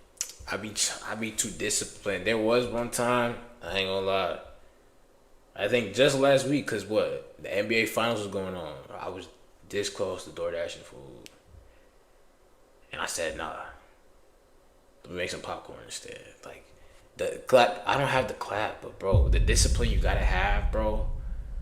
Cause like I was finna get some Wendy's, bro. $11 and free delivery. I was not finna pass that up, but I never did it. I kind of regret it now. I don't got no more money.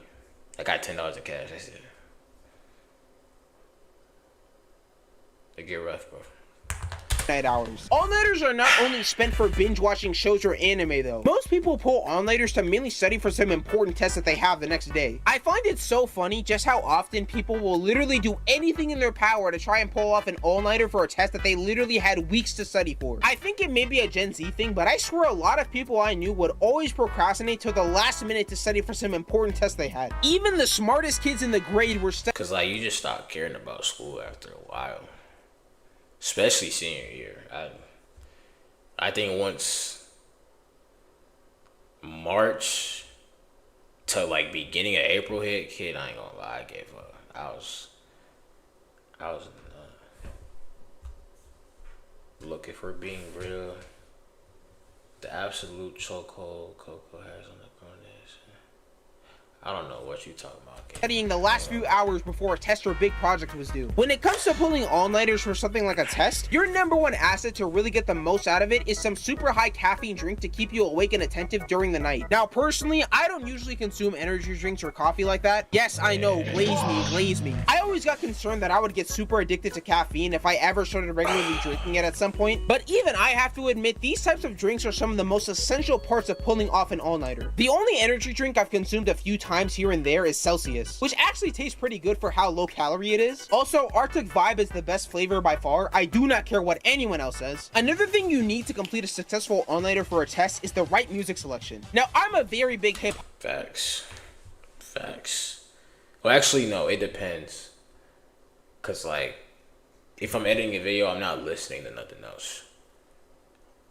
Or I might have a show. Yeah, I used to have like a show on, like what I have on. like Abbott Elementary, I just started Snowfall like 2-3 days ago. I'm thinking about Little Island, but like I don't know. I feel like I've outgrown all that stuff. Like I don't know, bro. Pop fan, but I legitimately struggle to listen to hip-hop during all-nighters because half the time I just end up enjoying the music too much and get way too distracted. I mean, listening to Cardi and Uzi with max volume isn't gonna exactly help me pass my calculus test. This is a little basic, but I think some of the best music choices. Like, hey, no, hitting late night jam sessions, bro. I ain't gonna lie. With these, like late night, just full blast, bro. Best feeling in the world. My ears, I ain't gonna lie. I think I've gone a little deaf. I'm gonna be honest. I've gone a little bit deaf, but I can still hear. So it's alright. Just to listen to while studying is white/brown noise, and most importantly, Minecraft music. You really haven't experienced peak life if you've never listened to Minecraft music during 3 a.m. while staring at the ceiling. There is nothing more nostalgic than listening to Mice on Venus or Moog City while contemplating all of your life's choices and dreaming about your fruitful childhood. Which reminds me, another thing you're able to do during all-nighters is stay up to listen to a Thursday night album drop. Some of my favorite all-nighters of all time were done reacting to albums on a Thursday night with nothing but my headphones and multiple Genius tabs open. I still remember listening to We Don't Trust You back in 2024 and hearing Kendrick rapping on Like That for the first time out of nowhere. I was having I'm Dante level reactions and aneurysms during the entire album. Twitter that night was one of the greatest things I've ever witnessed in my life. Another notable album I pulled an all-nighter for was Utopia by Travis Scott. I don't think people remember just how hyped this album was back in 2023. Me and my friend were both listening to the album at the same time and actively texting each other anytime a feature came on. Like Drake on Meltdown, Young Thug on Schizo, SZA and Future on Telekinesis, and most importantly, Playboy Cardi on Fiend. Just to put into perspective. Yeah. Yes.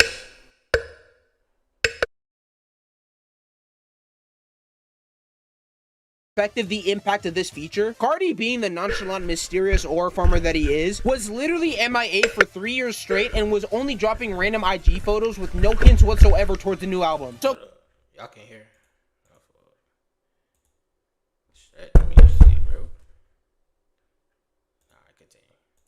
Come to find out on Utopia listening night that there was a feature on Fiend yelling "See ya" with a deep-ass auto-tuned voice that sounded like a Withered Flight reacts. I mean, you literally had some of the most legendary reactions of all time come out during this night. Gaming is the next main thing that people usually pull all-nighters for. I think specifically for gaming compared to everything else, the overall experience is way more amplified when you're playing with friends as well. For some people, nothing beats loading up a game of Valorant with a can of Monster and Popeyes while in a Discord call screaming at the top of your lungs. When Prime Fortnite was happening, me and my friends were actively staying up multiple nights running squads and trios while trying our hardest not to scream into our mics because something bad happened. I think pulling off all-nighters in general is way easier the older you get, because as a kid, you have to deal with curfews and restrictions that constantly hinder your ability to stay up. The most pure personification of fear that can happen to you while staying up late to play the game is one of your parents opening the door to your room and standing in the middle of your bedroom with the most intense death stare possible. And either you get the most intense ass whooping of all time, or they simply tell you to get off the game and go back to sleep. There were some days when I wanted to stay up because I was bored, but my stuff was locked away in my parents' room. So I then proceeded to start doing Ocean 11 level stealth missions to try to get my stuff back.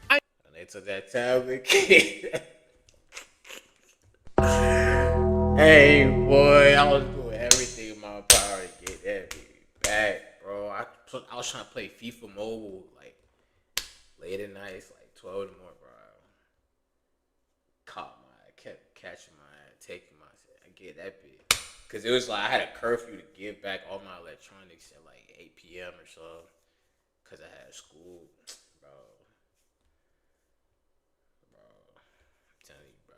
I mean, I was literally calculating my footsteps, trying to line up my toes on the floor ridges so I could try to suppress as much noise as possible. As soon as I entered my parents' room, I was tracking both of their breathing patterns and praying like crazy that neither of them would stop snoring and instantly wake up. Even with all of those precautions, one of them would always conveniently wake up as soon as I was about to leave the room. The second I moved or took any of my stuff off the dresser, I would hear a sharp grunt and immediately knew it was Gigi's. Shit would be so demoralizing too. They would calmly tell me to leave and lock the door, and I would go back to my room completely defeated. In the likelihood that I was able to successfully get my stuff out of their room and sneak up back to mine, I had had to then talk quieter than a church mouse and basically calmly whisper everything I said into my mic. Going back to Fortnite, during Chapter 1 Season 2, me and my friend were running duos trying our hardest to get a win because we really wanted to get the Snowflake umbrella. Keep in mind, this was our last day of the season and we were less than 5 hours away from the game going down for maintenance. And minus your occasional outliers, this was also during the time when Fortnite was still fairly new and there were barely any top tier players running around. I begged my parents to let me stay on for a little bit longer so we could keep trying to get the umbrella. This was also a school night, by the way, so I was basically asking to commit treason by staying up late on a Wednesday with school directly the next morning. But thankfully, my parents eventually caved in and told me to immediately go to bed after I was done. I think they expected me to sleep a little bit earlier than they thought because me and my friend proceeded to spend the next 4 hours trying our hardest to get a win. Eventually, it was down to the last 3 teams, including ours. The other 2 started fighting each other and both me and my friend waited for the perfect opportunity to third party. Once one of them got eliminated by the other team, me and my friend instantly jumped in with an RPG and grenade launcher, completely booming the last team and finally getting the win. And after seeing that victory royale, I ain't gonna lie,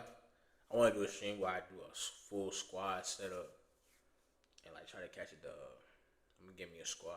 We gonna run something plastered all over my screen. The only thing I wanted to do with that exact moment was start yelling in joy and happiness. Unfortunately, by the time I was done, it was almost 1 a.m. and I did not want to wake up my entire house and get the craziest ass whooping of all time. Regardless, we had just achieved a 0-second shot clock level performance with only 40 minutes remaining until the battle pass ended, which is still to this day one of the best nights I've ever had in my life. Fast forwarding some years later, I eventually got to the point where in some rare instances, I would spend the whole night awake beyond the point of just a few hours after midnight. There's been some days where I stayed up all the way till the next morning and I was able to gradually see the sun rising up and peeking behind the window curtain. You know you stayed up way too long once you start hearing the birds start chirping, and next thing you know, it's 7 a.m. in the morning and your parents are starting to wake up to go to work. The last aspect of all-nighters that I want to discuss is staying up while out in public by yourself or— I don't know what happens either. It's just like even I had church today, I stayed up till 4. I don't know why, but I got up as if nothing. That's not healthy. I gotta stop. I genuinely gotta stop.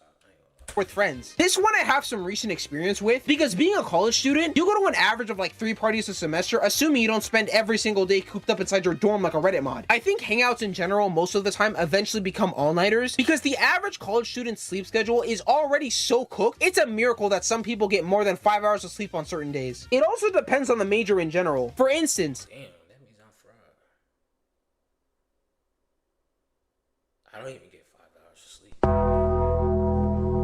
might be fried. I ain't gonna lie. Damn.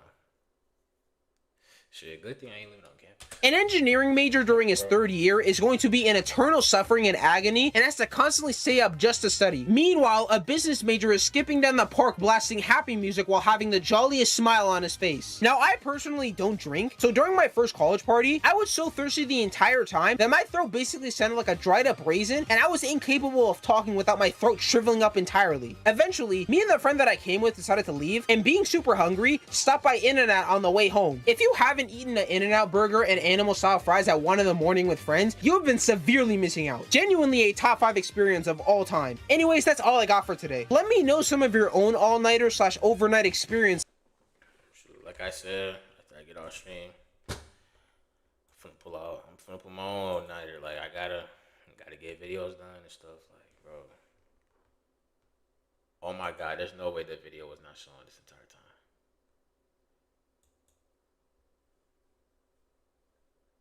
You gotta be lying.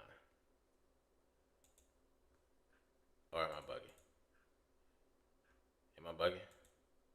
Oh, okay. I think I was bugging. Yo, bro, it's good.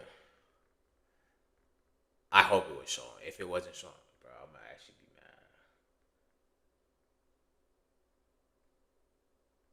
mad. See, I'm tired. I might be tired. There's no way that video was not showing this entire time.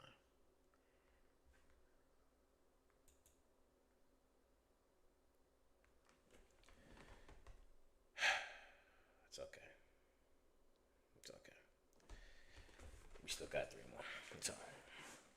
If that don't make the cut, oh well. Damn. There's no way. There's no way. Oh well. let's keep this going. What else is I doing?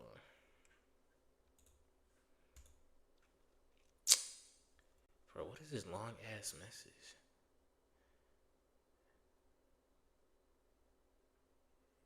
Hey, buddy, whoever typed that, bro, I ain't gonna lie, you troll. You trolled. I don't know what you talking about. Just keeping it a buck. All right, let's see. Look, I know you're early. This one. Actually, let's save this. That is. Let's see if this one. Let's see if this one's worth watching. Let's see. LARPing must be stopped. And I'm really confused about what this LARPing thing means. So this might by d.i.f.f.e.r.e.n.t. Let's see what this is talking about, because I really don't know. I really don't know. That is where you always been wrong about me, Lex. I actually don't know any of this. I LARP, I lie, I wake up every morning, and despite not knowing what I'm talking about, I put one tweet up and try to be the best LARPer I can. I get things wrong all the time, but that's being a LARPer, and that's why it's so based. LARPing is pretending or trying to be something that you are not. Now, LARPing is one of the... Well, that's easy. I know a lot of people. Then that means my whole city. Hey, my whole city full of LARPers, man. Those words, like aura, once certain parts of the internet got a hold of it, they start just completely abusing the word. Like, some of y'all just be using words incorrectly in contexts that don't even make sense. Yes, sir. Bomba clot wallahi. It don't matter where you are on the internet. You comment about anything, you just gonna see don't care LARP. Spelt his name wrong, LARP. You didn't even read it. How are you a fan if you didn't even read the manga? LARP. Like, can you shut up? And we have reached a point in society where LARPing has reached an all-time high. I don't know how people even get away with it when Disney movies teach you since birth that LARPing is never the way to go. Y'all called them corny for coining the term just be yourself. But we live in a world now where all you niggas are faker than plastic. You might have.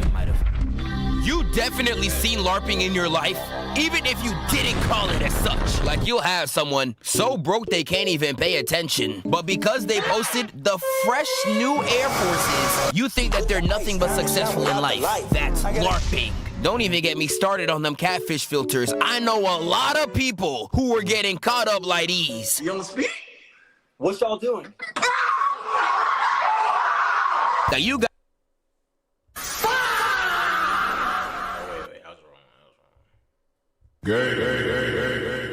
Got catfishing too. People online pretending to be celebrities. Like, you are not Travis Scott, my nigga. Stop! Like, I know y'all been on Instagram and seen a fine Asian bit in your following, only to click on the profile and it's a ugly top, nigga, bro. Get that bad bit off your profile, nigga. Have you ever had a friend that acts completely different when you are around some girls? Guys are... Oh my god. Oh my god. I got so many stories. I can't even say what I was saying. Let me shut up. Yo. I know so many of you. Jerks. God, I know, right? Guys are the worst.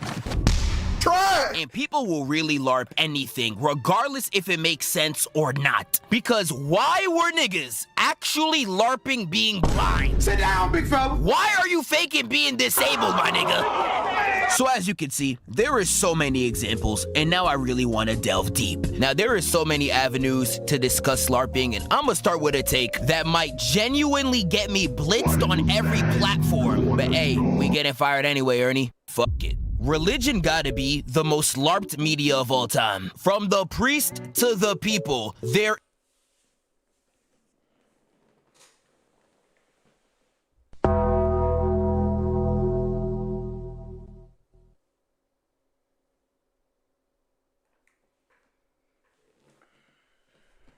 is no limit to the LARP. Now, I am an avid Christian. I'll be the first to tell you God is real, but that does not change the fact that there is so much LARPing all over religion. You got some pastors who don't even be teaching nothing for real and are literally just there to steal your money. Some of these pastors won't even let you leave the building without paying them in return. Like, dog, I will jump up there and harm you. You will see religious people on the internet call you the craziest combination of slurs of all time. In the moment you click their profile, they look as holy as you could possibly be. Is this nigga serious? In the moment you ask any of them to recite a verse, they're just like, I don't know. And that's not even all of them. I know you know a Muslim that's moving just like this. And I'm not saying you gotta be perfect, I'm not. But y'all will be terrible people. But because you're religious, you think you're on a moral high ground and could escape accountability. What do you mean I'm a terrible person because of how I treat people? I go to church every Sunday. What are you talking about? The hell you talking about, bro? One of the funniest LARPs to me gotta be the African pastors. The treasure trove of clips. Oh my God.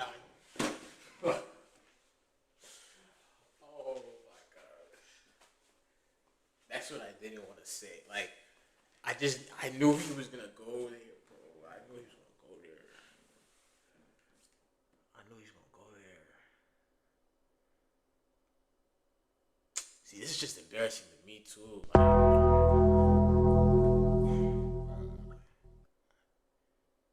Especially when you see it. Ever since I was born. Like, bro, look at me, bro. Like, ever since I was born. I can't even take church serious. Like, bro, I'm so dead. I can't even take church serious. Like, I see this, and I'm like, bro. I see it in real life. I'm like, oh, so it wasn't like, so like, it's either something about this generation, social media this, social media that.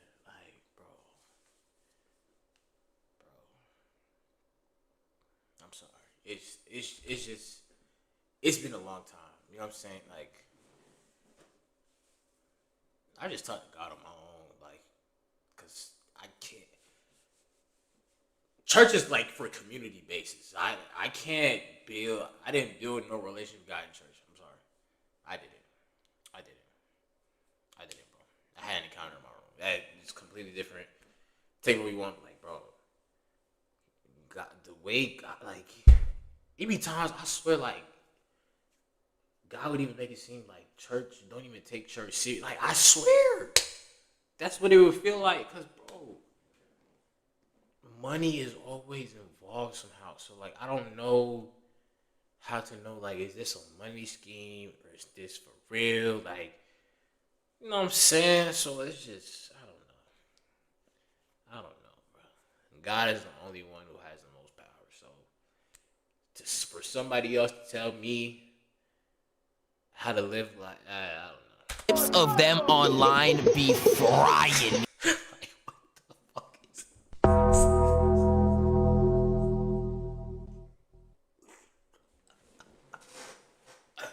Yo, I forgot about this shit. In the African accents gets me making everything 30 times funnier. A pussy will perish with you in hell! Oh, calm down, Jamal. Now, I know this is a touchy topic. I am not saying every pastor is bad. There is a lot of good ones. All I'm saying is be careful. Bro, I would listen to him more than anybody. I ain't gonna lie, bro. Cause you see this, bro. I'm online. You're seeing this. And then you see, oh wait, I'll skip past it. Damn, hold up, bro. I was trying to get my point across. In the African accents gets me making every pastor is bad. There is a lot of good ones. He's actually talking. I learned from him, like, actually. All I'm saying is be careful, and to be honest, just learn from the source, because there is a lot of LARP. That pastor one might get me locked up. And there is actually, I just found out from, like, people I be talking to, like, there are some things churches cannot say for purposes in the government. Like, I don't know. So F all that. I'm going 2 for 2. Oh my goodness, Valentine! The political sphere falls for LARPing easier than Doofus merch does for Perry. Platypus plumber? Perry the platypus plumber? Perry the platypus! It don't matter if you left, right, front, or center. If you say something that any side would remotely like, you have their support for life. Deport them immigrants! Yeah! Get rid of black people! Yeah! Keep femboys legal! What? This happens so much in the political sphere, there is literally a word for it called grifting. And I couldn't even sit here and name you the amount of people that have gained generational wealth off of pretending to pick a side. It doesn't matter if you contradict yourself or switch teams either, as long as you are deriding the right person at the right time. Like the political sphere on both sides, that ad be moving like these. This guy, on my life, he switches it up every single day. One day he's a Muslim, the next day he's a Christian. What did I tell you guys? I'm a Christian. I'm You're a Christian, Christian, yeah? Yes, sorry.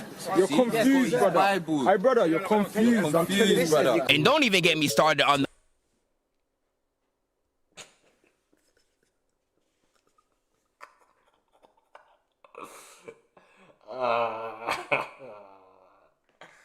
Niggas, you confused. Yo. Oh my God, bro.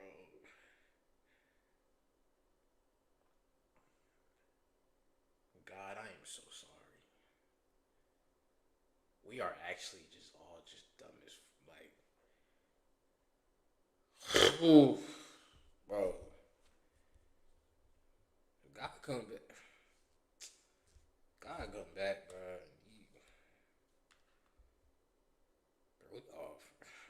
the other kinds of LARPing that happens all over the internet, but specifically in politics, where you got niggas out there saying, I'm black and I found this funny. I know there's not a hit of melanin on you, Steven. Stop lying, bro. Anime is something that is LARPed heavily, especially nowadays, and I honestly don't even know why. When I was younger, I used... See, I be trying to get into anime too, but like, they made it like... I got called basic because I watched Dragon Ball Z, everything, though. Whole time, that's an anime, bro. Oh, that's not real anime, bro. What? Bro, get out.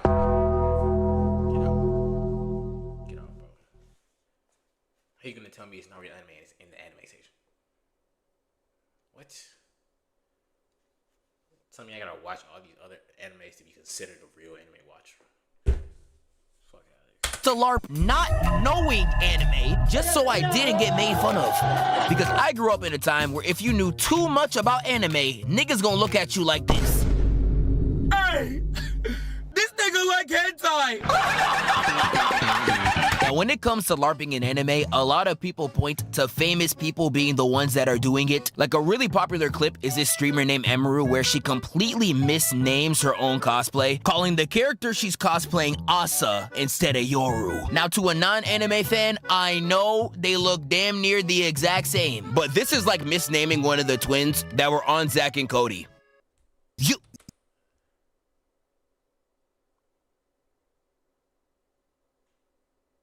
That's Zach, that's Cody.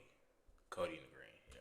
You just don't do that. And this Michael B. Jordan one is really bad. If you've seen Creed 3, you know he definitely watches anime, but this clip, I'm sorry, is just egregious. Is Naruto Shippuden. What that mean, nigga? And Y'all didn't like that one, did you? Yeah, I didn't like that one. Logan Paul got hit with one of the worst ratios in Twitter history for LARPing as if he knows anime. Now, a lot of these people are pretty easy to point and laugh at. I know. I'm laughing at them too. But I would argue 99% of the actual anime LARPing be inside the community. The amount of anime LARPing that happens more so from the community than the celebrities is egregious. You will have Jujutsu Kaisen fans legitimately read the manga through TikTok leaks, and then they'll come to yell at you as if they know what they're talking about. And them TikTok comments be the worst, man. You will really see people under JJK edits talking like, Oh my god, I love Jane Juliet. Dragon Ball fans have the meme for a reason. They legitimately haven't seen the first half of their series. And they will say things blatantly wrong in confidence like they're scholars or something. Do the knowledge, nigga. And we got people watching some of these anime online, again, pretending like they're super fans or something, when they literally skip entire arcs in their show. Now, you could consume media however you want. If you want to watch Naruto and sleep through half the show and only watch the hype moments in Aura, more power to you. It's your life. But don't come online yelling at other people when I know and you. Oh yeah, that's what I would never do. Like, I didn't even know you had to watch multiple animes to be considered a real fan. Like, I watch Boondocks too. Boondocks, like, bro. People make trends annoying. That's why you can't even follow them. Like, I'm just watching a show. Like, Dragon Ball Super is my favorite. I don't care. Well, no, Z first. Z more than first. Then Super. I didn't even watch GT. I didn't even want to after that because it made me mad. Like, trying to declassify my shows. Shoot. Know that you don't know what you're talking about. I'm gonna really just start naming these fools by name. Kaisanat. I gotta roast you. Y'all broke his heart too. Now he making clothes. Like, in a way, y'all kind of ran mans off the internet.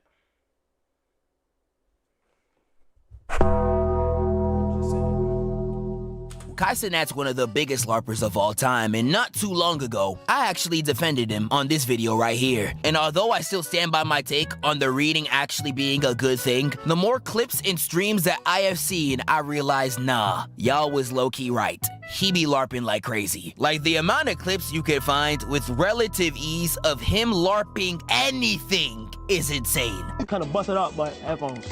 You not use those. You not use those. Why you capping this? You not use those. Now, one of the most popular ones is this right here where he caps about knowing One Piece. Watch One Piece. Yeah. You don't. It's too long though, bro. Okay, name 3 characters. Luffy.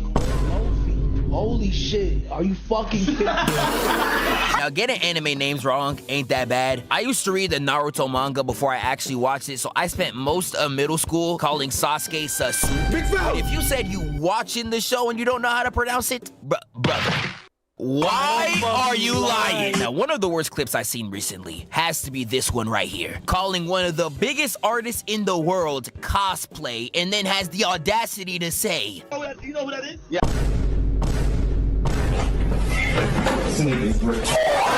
My man's really thought he pulled a mysterious niche artist. Man, you're corny! But I think the worst of the worst gotta be the fake laughing. Now, you'd be lying if you said you never fake laughed in a scenario. I be fake laughing to niggas I don't talk to like these.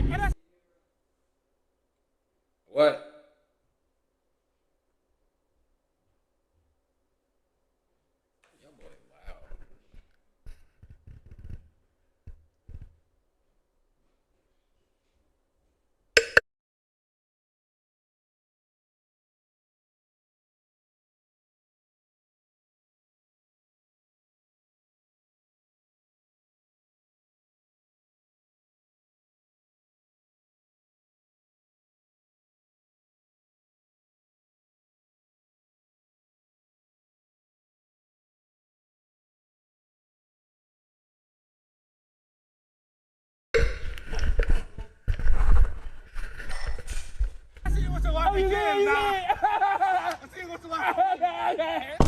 Boy, if you don't. But some of these are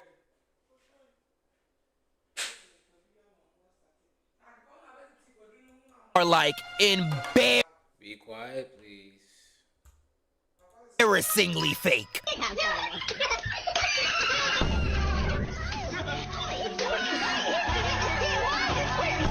Now,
embarrassingly fake.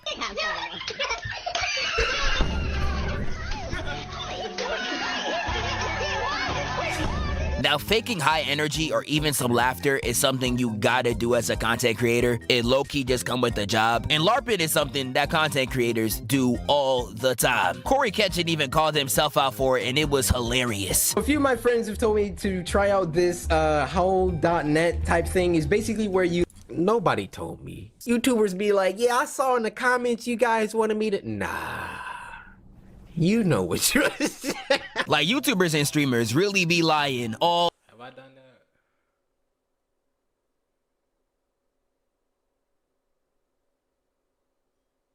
I might have like boosted my energy up when I'm not energized. But for the most part, I keep everything real. The time. One of the funniest instances of recent memory had to be the Marlon situation, where this man, real life, tried to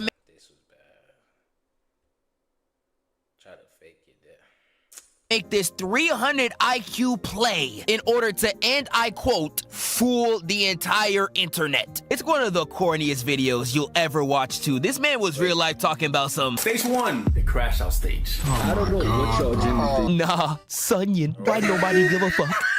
So this man started his plan by having a quote-unquote crash out live on stream, and him acting insane just consisted of him doing this. You won't see me for a very long time, I'll be real. I don't give a shit, bro. That's what I was gonna do. I was gonna do that, and then I came back and This is like nothing close to a definition of a crash out. This really feel like when you see them post them white girls be doing and they're like, oh my god, I'm so quirky. Shut your lame ass up, man. He said in the video while he was gone for that entire week, people in his community were asking where he went. But if you actually go and look on Twitter during that time frame, nobody asked for this nigga. And he tried to keep up the LARP as much as he can. Like he disappeared. Not that he disappeared. Oh, yeah. What was this? Nobody asked for this nigga. And he tried to keep up the LARP as much as he can too. Because even after he got exposed and constantly clowned for this moment, he still tried to pretend that he posted the video on accident. Blame me there or anything like that. It's funny at the end of the day, but it's like my editor still posted it because it was done, and I didn't respond when they said when you want it to be posted, and they posted it, and I swear it was out for, I swear on my life, it was out for 2 minutes, but on his life. On his life. Clippers already downloaded the whole bot and made clips about it. Like, this man really lied and proceeded to say, on my life. Man, I'm dead. Yeah, he was out there getting cooked. All I gotta say is that's tough. Like, tough. Like, that's... My God. Some of the worst LARPers and influencers on social media gotta be the gurus. Their entire job is to make you feel like you are failing at life, only to sell you a BS course. Like, I would learn more from Miss Rachel than you, nigga. And the courses you buy will either have the most basic information of all time, or it's stuff that's not even useful. I don't know how this method has constantly been recycled and repeated all throughout the internet, and people still have not caught on. You're looking at this rich guy on Instagram with a Eurus being like, damn bro, what's the method? Nigga, you are the method. They just out there trying to sell you a dream. And the craziest thing about their LARPing, they know themselves that they are not as rich as they say, but they will set money goals for you to the most astronomically high numbers to make yourself feel like a failure. Go look at your paycheck. It's not at least 100 grand a month. You got work to do. Try! Nerd. Excuse me, buddy.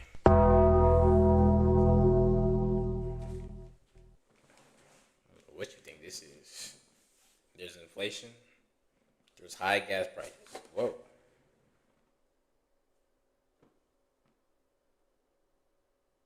Anyways, there's inflation. There's high gas prices, and our whole government is like corrupt. So like, I don't know what you're talking about. Culture is something that has been LARPed literally forever, and most of the time, it's by women.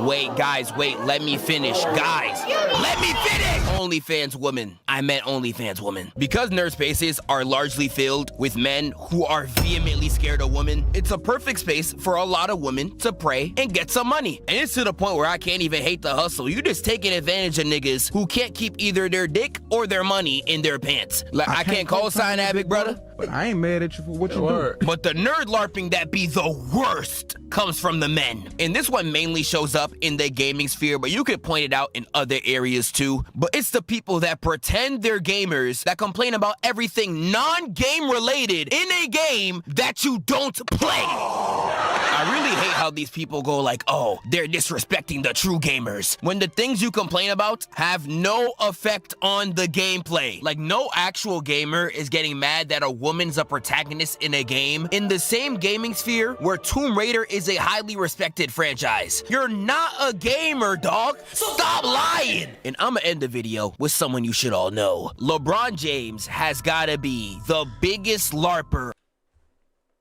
Don't do it to the king.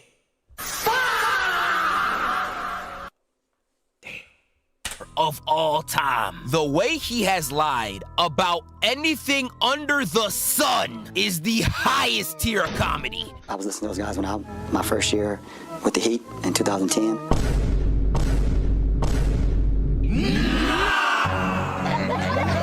There is entire compilations of him just capping, whether it's him reading.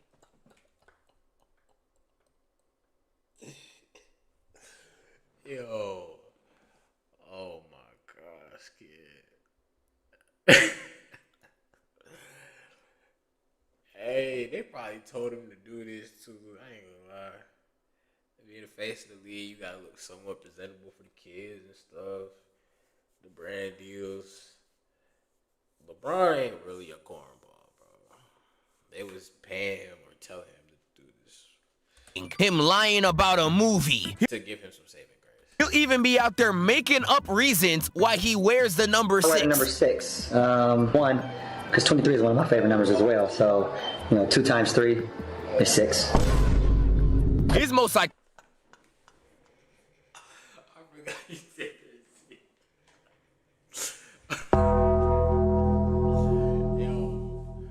Yo, LeBron funny, bro. LeBron funny. See, I'm LARPing right now, but I ain't gonna lie, that was funny though. My fault. Iconic one is when he went on national TV and decided to lie about Kobe's 80-point game, saying, I said he was going to, before the game even started, when I seen, I said he was probably going to score 70. And this nigga had the audacity to say, I don't know what made me say it. Son, you did not say this shit, dog. The funniest one, in my opinion, gotta be when he was asked about Liverpool. The way you could tell LeBron was just caught off guard and was making shit up on the spot just be frying me. And it progressively gets worse later on. Yeah, Crouchy is actually a Liverpool legend. He used to play there. I don't know if you knew that. No, I knew that. I didn't get an opportunity to see him play when he was with the club, but I definitely knew that. The current captain, Jordan Henderson, just scored his first goal for England the other day. It was... Yo. Oh my God.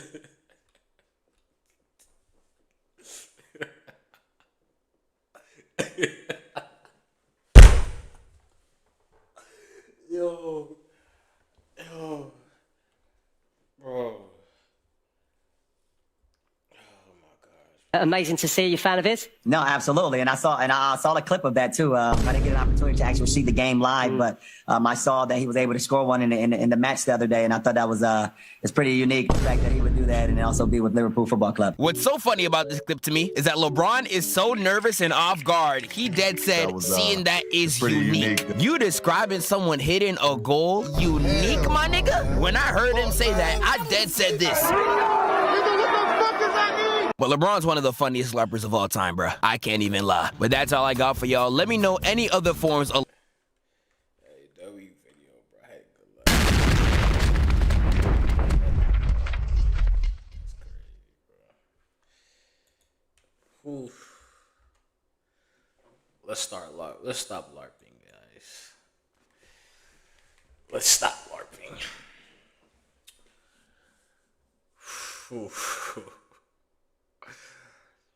Hey. Alright. Alright.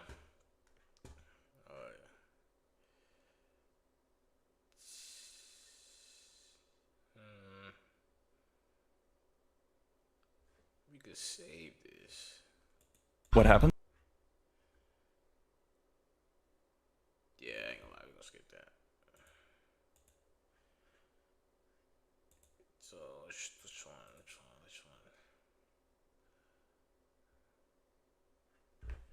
Yeah, I'll do this.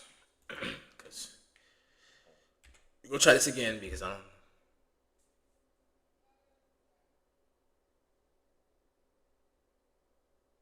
know if the other Scepter video actually was working.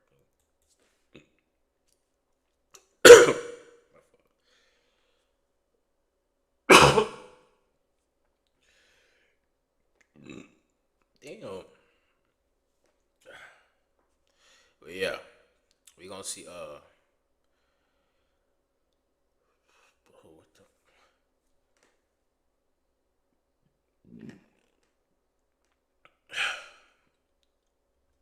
we gonna see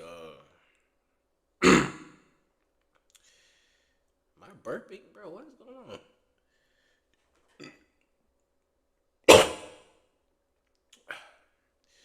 We gonna see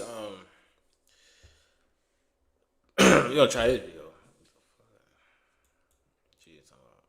School rules are genuinely outrageous by our guy Scepter. Let's see. I think most of us are familiar with how annoying and pointless so many school rules are. I sometimes wonder what the head committee of some of these school district boards talk about during their annual meetings, because I fully believe half the time they're writing straight bullshit on their paper and passing it off as appropriate and required decisions made by the head committee. There is no way I can genuinely believe some of these rules were passed off as legitimate solutions to certain problems or issues. Half the time they either solve absolutely nothing or just make everybody's lives more annoying and inconvenient. And before some bum in the comments says, well, the rules are required and exist in place for a reason. Weird. Buddy. I understand that obviously schools need structure and some type of order to function properly. If there were absolutely zero rules in schools, most classrooms would turn into New York City during a Knicks finals game. What's on Ohio? But there is a cataclysmic difference between rules that actually work and help students learn, and rules that just exist because school districts felt bored and really wanted to rage bait 13-year-olds. Here's the thing. See, high school, Siri, be quiet. High school showed me a lot of things about authority. Now, when I say that, you know what I'm saying? I'm gonna say it in low regards right now, but like probably later down the line, I'm telling you. I got a lot of story times, bro. I am a storyteller. I'm finna tell. Oh, bro, I'm finna tell. A lot of people get mad. That's the only thing.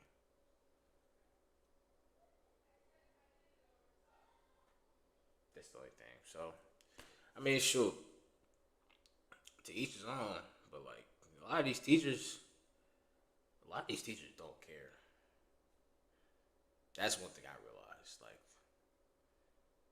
that big handbook, and we probably only abide like 5 of the 300 rules that are in there. So, take that for what you want. I had this rule at my school where kids couldn't use the bathroom 10 minutes before or after the bell. It didn't matter. Ours was 15, which never made any sense because keep in mind, there's like 20 to 30 people in the class. And usually, one person takes about 3 minutes. So, like, if you don't use the bathroom within that window, you're going to have to hold it for, like, another 40 minutes. Or 30 to 35 minutes. Because, like, I don't know. Because passing period, you got 5 minutes to get to class. Sometimes you got to go from gym all the way to the farthest class in the school. Like, bro. Sometimes it generally did not make no sense. Like, I don't know, bro. your bladder was about to explode into kingdom come. If it was 10 minutes before or after class started, you had to stay in your seat and wait until after the time was up. The amount of times this rule has utterly hoed me and other kids I knew is more than the amount of times Shay has turned into a fish out of water anytime he tries to make a shot. Sit down, big fella. I already made an entire video on how horrid and disgusting school bathrooms are. There is no reason why we need more rules and restrictions to make that experience even worse than what it already is. Most school bathroom rules have always been either way too strict or completely useless in terms of practical effectiveness. Locking up entire bathrooms for months on end because someone decided to hit the stick a single time is utterly insane. I already think raising your hand to ask the teacher to use the bathroom is such a backwards and stupid way of thinking. There is no reason why we should be restricting a basic human need to the point where we have to raise our hands and ask permission to access it. Now, to kind of attempt to fix this problem, my school had this app/website that acted as a way to sign in during class to use the bathroom without asking the teacher. That's actually a thing. Oh. Damn.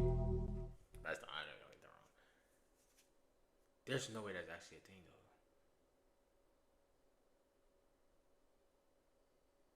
Now, to you fellow kids, hold on, let me talk to y'all.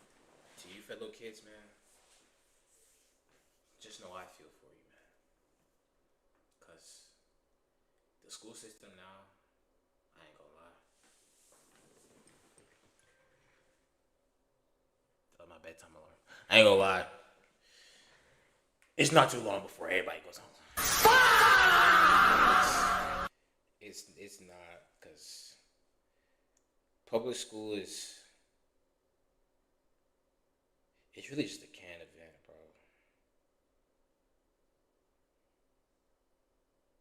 I'm sorry, I started reminiscing. I ain't gonna lie, I'm sorry. Let me get back. First. Now, using basic logic, you would think that having an app like this would make going to the bathroom 100 times easier because it eliminates the hurdle of having to ask the teacher to go. But all this ended up accomplishing was make the process take 10 extra steps to do. Because even with this system, you were still required to ask the teacher. Imagine you forgot your password and everything. Like, yeah, you get your password, you can't hold that much, bro. Each class too, you might never use the bathroom till you get home. That's crazy. Before being able to use the app at all. On top of that, because some bathrooms would get closed due to things like kids vaping and God knows what else, you were region locked into only being able to go to bathrooms that were near your class, or the app just downright refused to even let you sign in. And as you can tell by the way I'm describing it, the only thing this hall pass rule accomplished was just causing even more anger and frustration to something as basic as going to take a shit at the toilet. The next school rule I want to talk about is phone bans. First things first, I want to start off by saying thank God I graduated just before all the new school phone rules got approved and had to be put through every school district across my state. I felt like I just barely escaped the zombie apocalypse after hearing that there's some schools that like you can't bring a phone no more. You gotta leave yours at crib. Bro, all you did in my school was what? You could only use it during passing period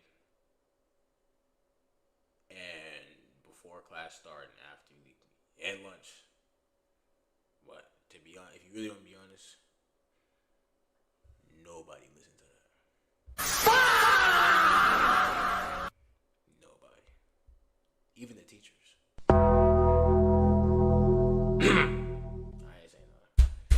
they were instating a bunch of these rules the year after I graduated. From what I heard additionally, the new phone bans they instated even apply during times like lunch and free period, which is one of the dumbest caveats I've ever heard about this. Because I want you to look me in my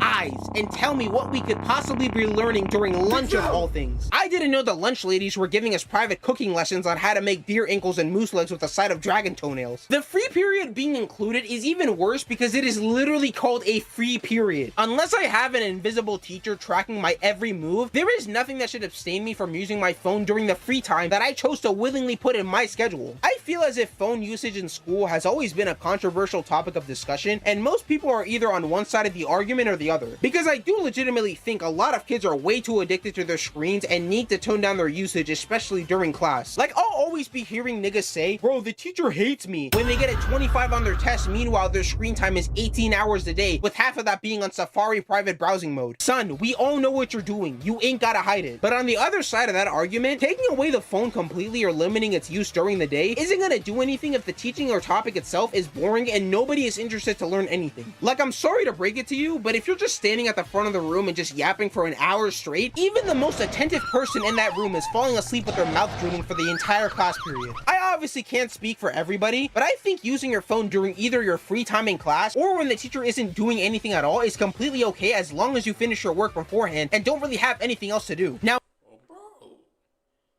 because my first high school was, as long as you get your work done, you can have your AirPods in, you just don't be loud.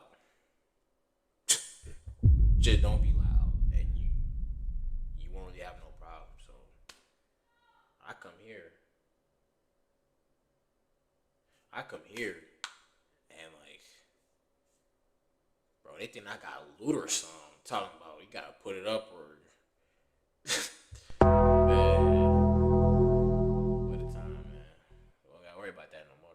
Moving on, I think one category of school rules that gets overlooked a lot of the times is teacher-specific rules. I feel like every teacher has at least 1 to 2 specific rules in their classroom that they enforce on a regular basis. My calculus teacher, for example, had an entire swear jar in her room that would charge everybody who cursed 25 cents a word. I personally had enough self-control to They could do that?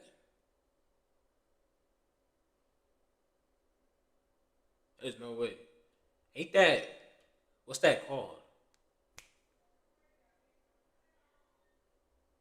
Yo! Shh! Damn. not curse like that in class, so this rule didn't directly affect me too much, but the other people in my class would be swearing like sailors and streamers every 10 seconds anytime they spoke a sentence. By the way, this rule even applied to people who weren't even directly part of our class. This one guy who was friends with a group of kids in my class was in there during free period one day, and he was swearing so much during their conversations that by the time the period was over, he ended up owing her $5 to the swear jar, which means he ended up swearing over 20 times in the same period, even while getting warnings from the teacher herself. The bread that she must have made by the end of the year must have been half of her salary or something. In one of my Spanish classes, my teacher made this rule during the middle of the semester where you were required to speak full Spanish for the entire class period. It didn't matter if you were talking to your friends, answering a question in class, or asking to use the bathroom. If you were on the verge of pissing your pants in the middle of the room and you didn't know how to ask to use the bathroom in Spanish, get prepared for the most disgusting public embarrassment ritual of all time. The next school rule that I want to cover are some of the stupid dress code regulations. Now, I know there's been a lot of jokes and memes on how schools have been banning things like hoodies and certain hats for literally forever now, but I think at this point, most public schools don't really care if you have a hoodie on during the school day. I remember back in Boy. Hey, you. Take that off. I swear it was every time it'd be like they be ready to write you up too, boy. Man, I'll tell you. In middle and elementary, niggas used to treat you like full-on serial killers anytime they saw you with a hoodie on during class. I used to go to a charter school when I was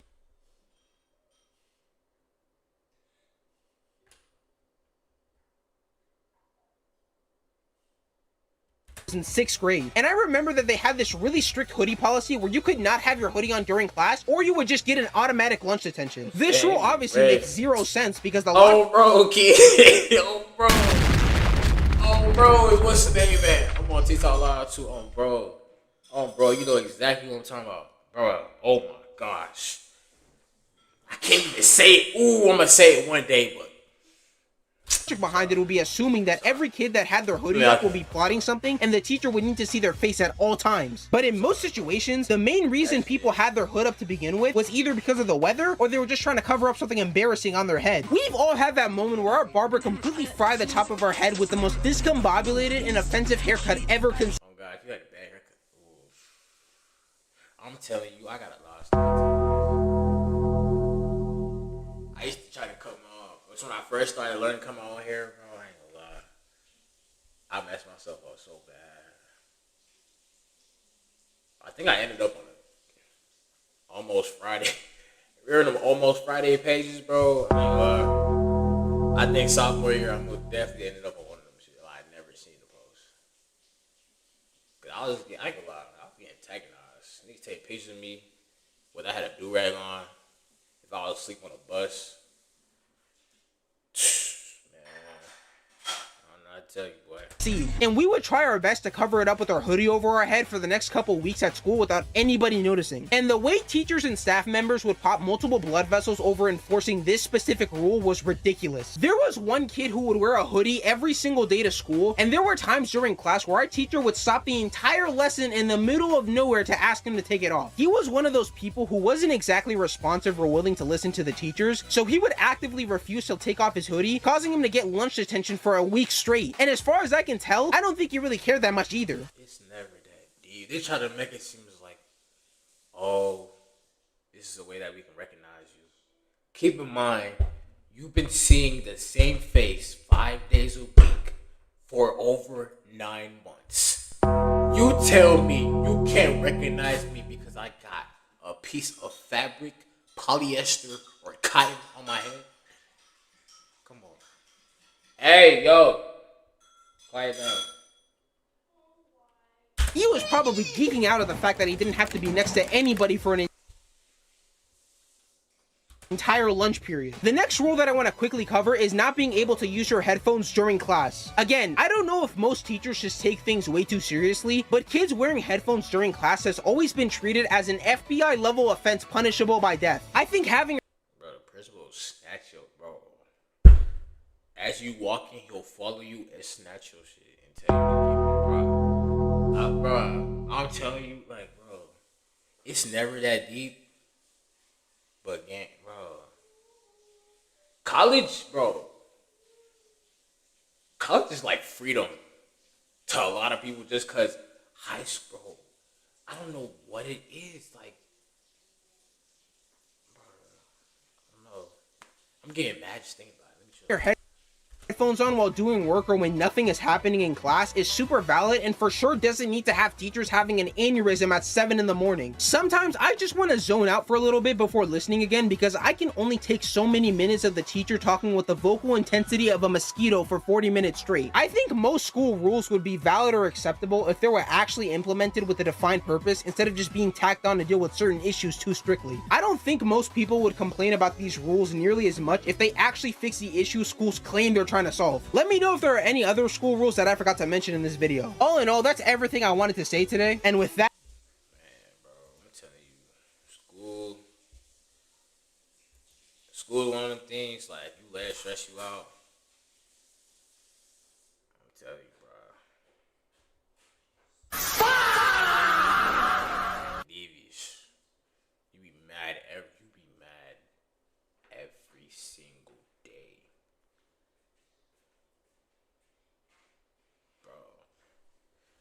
I'm gonna tell you my story one day, man. But that's all. Alright. I think we got one more video. And I think we're gonna call it. So this one. What is going on with Playboy Max? Now, I ain't gonna lie. I just saw a buddy crying on stream the other day, like not crashing. No, we can't classify it as crashing, but like, I ain't gonna lie. It seems like he deleted his whole Twitter com and his fans turn out like, I guess you can't tell who his real fans are because they call him a girl. I don't know. It's in a way sometimes people be giving the lane to have something to say, but at the same time, people should just learn how to just let people just rock out, cause you're not doing nothing to nobody. So I don't know why it's such a problem. So I don't know. You don't have to listen to his music. You don't have to watch. Like, people make it a point to find something to hate on you for, and that's what I don't like. That's what I don't like. So let's see. Look, I know your early 20s is all about finding yourself. You go through these different transformations, you try a bunch of different clothes, you try a bunch of different haircuts. The stuff that's going on with Black Boy Max right now is very, very alarming.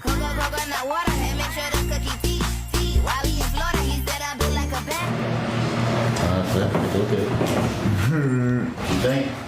Can my shit believe Oh yeah, that's gonna happen for every time you smile, laugh, or talk for like 6 seconds. No, not forever.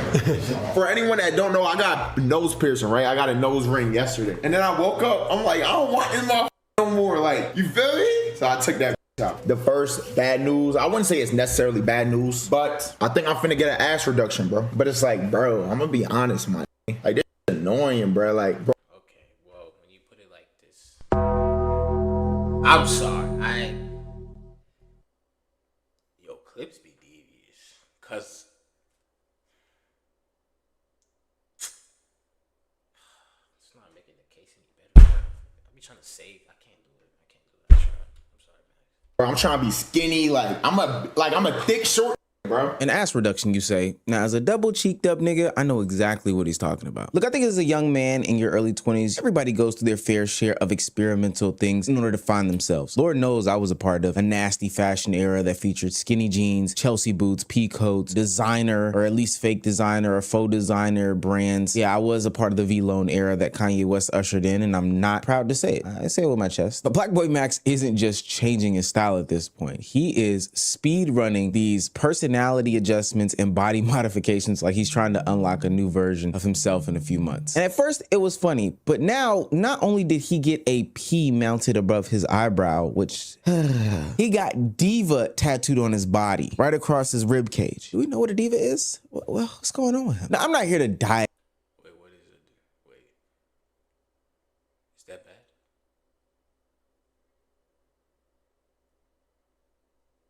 Is that bad? Wasn't it for like girl satisfaction? I don't know. I'm trying. I'm really trying to see what the problem is. I don't know. Diagnose Black Boy Max. But I'm trying to ask why every single attempt at some sort of self-improvement has to be so extreme. I'm definitely using self-improvement lightly here. If you're new to this and you haven't already, please hit that subscribe button. It's gonna like go I be seeing Buddy hit the gym and stuff. Like they're not talking about that. Feel me? Like y'all, sometimes y'all only point out the negatives of people. I don't know, bro. Long way for the channel. Every single subscription is like a piercing into my body and a tattoo on my skin of your commitment to this community. Permanent, never going anywhere. Now, back into the video. Let's say diva though.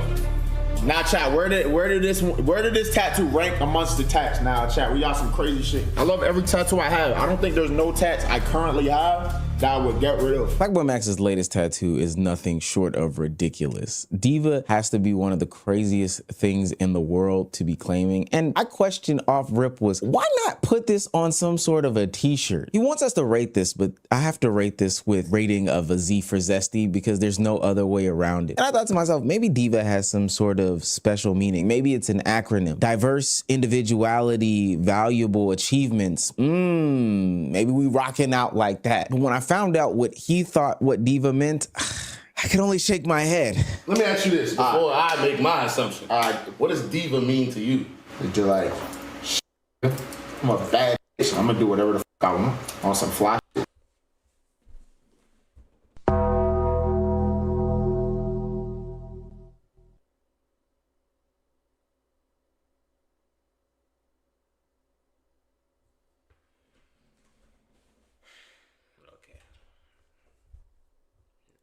I see what we're talking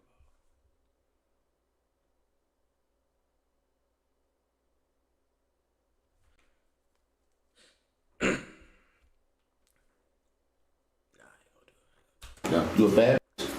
Well, actually, like, I'm obviously. No, I get what you're saying. Oh, so like the same type of. You know how bad bitches, bro? Bad bitches are the most confident people in the world. Right. That's what it means, bro. And just taking it on some weird shit, talking about I want to be a girl. You can't just make up definitions. That's not how this works, Mrs. Trendsetter. And for what it's worth, I get why people would off-top question his sexuality for some of the choices that he made. Putting Devo on his body, getting a P iced out dermal piercing above his eyebrow. Maybe like the next 48, I say, like just so there's able to be fibroids and tissue that plant the anchor. We're gonna keep it covered with the bandage, okay? I bet. Because structurally, it's not so small. What the fuck? Dude, look cool. So, let me ask y'all something. Is this considered an identity crisis? Is this mental health? Like, what do y'all think? Because I don't know what to say about this. I thought I was gonna be on. He just said some crazy shit, and people react.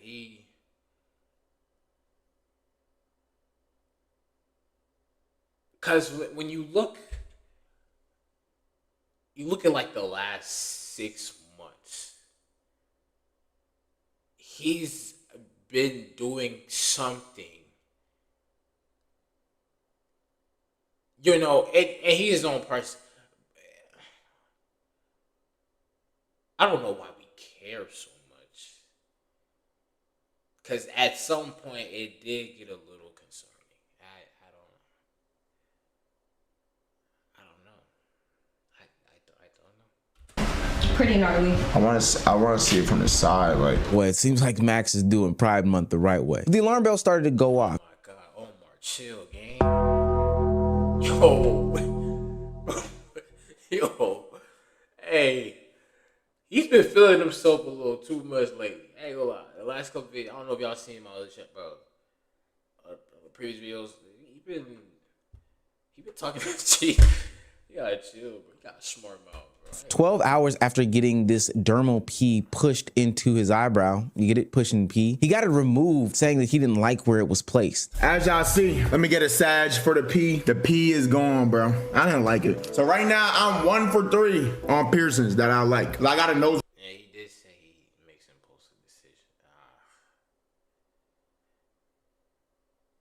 Jesus Christ.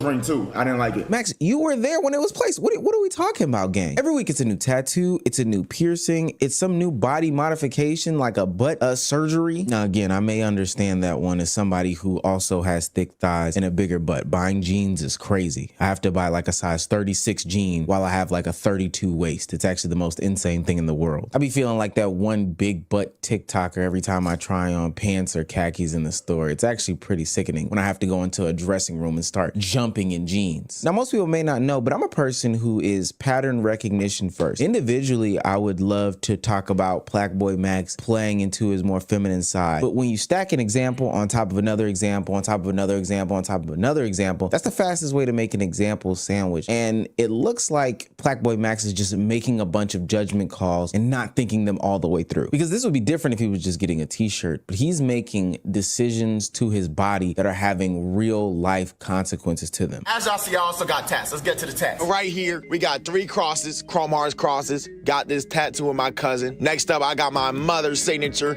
Love you, mom. Happy Mother's Day. Now, Basement Boy, Plaqueboy. This is my favorite tat. Oh my gosh, remember your rules. How you gonna forget your rules? You can't do that. Let's get to the bad. I told y'all for 10,000 subs, I was gonna get 2 viewer tattoos, and I got them. And I thought they looked great. You feel me? I was happy as hell. I'm flexing this, as you can see, but I shouldn't be. They look childish as I'm gonna get them laser removed. I got to. I'm not gonna lie. I don't care. I'll pay any cost. I'm finna get them laser removed in a couple weeks. Now, even though I'm not a needle guy, I understand why most people get tattoos. They usually have some sort of importance or meaning. Hell, I've even got one kind of, it was semi-permanent, but it had sentimental meaning to me. See that right there? It's a little bit faded, but that's the name of my podcast. If you just look past the guns, real quick. Do I have a sleeper build, y'all? Yeah, that's the name of my podcast that I got tatted on on me. This was after we crossed like 200,000 subscribers. And at first, Max started the exact same way as myself and other tattoo goers, but it quickly turned into what is seemingly an addiction, which we'll get into a little bit later about his personality. And it gets so far that it's starting to spiral out of control to the point where he's just getting nonsense placed on his body. Real niggas know where that's from.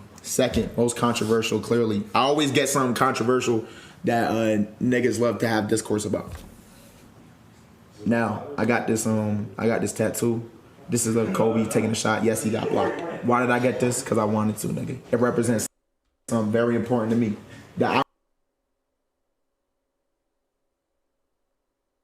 What?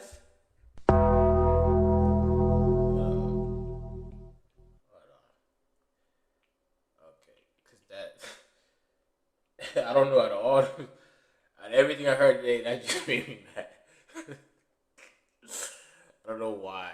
I should be I don't know why. Where's Kobe?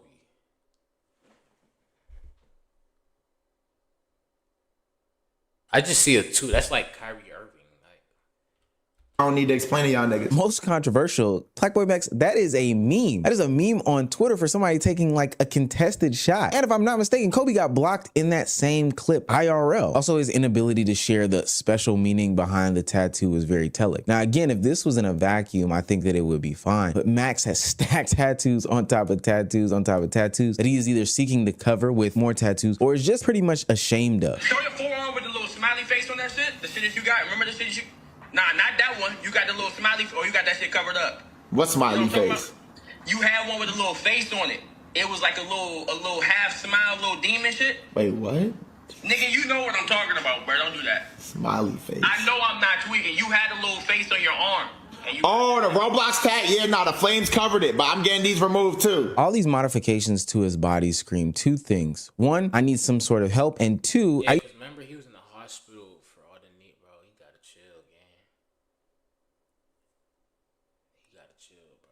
I used to play a lot of 2K and I put all my VC towards my looks as opposed to my actual attributes. But the difference between 2K and the real world is that there are too many consequences that come with, you know, making these sorts of body changes to yourself. I don't know if people remember, but Blackboy Max was in the hospital not too long ago and people didn't realize why. Yo, I hope y'all doing well. I've been in the hospital for like 10 days now, bro. I got a super bad infection. Doctors saying they never seen an infection like this. So I shouldn't be lasting this long in the hospital. First checked in like September 15th, bro. Infection was so bad I couldn't move my arm at all. It hurt like hell when I walked, bro. I could barely walk. I was moving around this bit like Hunchback Notre Dame. I'm starting to regain some movement and motion in my arm. I don't know when I'm gonna get deported. Basically, right here, y'all see I got mad shit on my chest. I got this shit filled in. Y'all remember it used to not be filled in. I guess, bro, that I wasn't taking care of my tattoo. It got super badly infected or some bullshit, bro.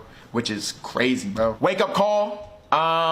Nah, nigga, I'm still finna get tattooed. Of course, Max is gonna have an infection. Bro went from having 0 to no tattoos to like full both arm sleeves, the chest, and the back. That's ink poisoning. That's ink poisoning to the max. The problem isn't that Max wants to express himself in ways that I may not agree with. Hell, I'm afraid of needles, so who am I to really judge there? The problem is the reckless nature that he is going about doing these things. Getting tattoos that have no meaning or that are fitting only this 2-month increment in your life, filling them in, getting them covered up, getting more tattoos, piercing yourself, removing them 12 hours later before they're even healed. Talking about surgery that may be irreplaceable. All of this stuff just seems like the most extreme ways to go about modifying yourself in an attempt to find who you are. It's the speed run, it's the carelessness, and the fact that there are already real life consequences showing up. This is exactly why people are worried about what's going on with Max. Now, remember when I talked about pattern recognition, it would be one thing if the overreaction and the impulsive nature was just about how he decides to express himself on his body. But that same impulsive nature and overreaction exists in how he deals with pretty much all problems, specifically when he's talking about women and lust. I didn't realize how bad my shit got. Like, I have a very addictive personality, bro. Like, I love bad bitches. On God. I love beautiful women. Like, it's low-key addiction. Like, if y'all take a look, I'ma scroll and screen record. If y'all take a look at my, like, explore page, like, I just can't help myself. When you take into consideration the 2 character traits that we talked about with Max, his obsession and his impulsive behavior, it kind of makes sense why the next portion of the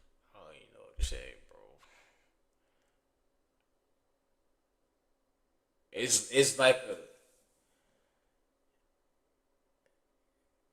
let's hope he grow out. This ain't healthy game. This ain't healthy.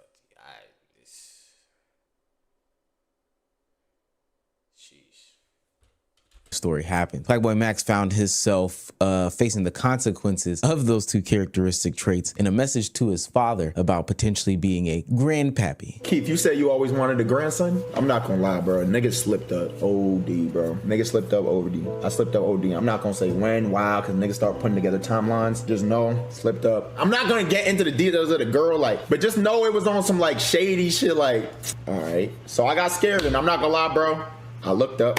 How do you get rid of, you feel me? And okay, stuff like that happens. I know that there are a lot of fathers in the chat who have been down that same path as Plaqueboy Max. But instead of wrangling in that obsessive and impulsive behavior, he lets it run rampant on his decision making as to how to prevent this in the near future. Plaqueboy Max goes on Justin LeBoy's podcast, which, no comment, but gives a revelation as to how he thinks he can prevent this in the future. About a month ago, you went and got a vasectomy. You are only 23 years old. That's me.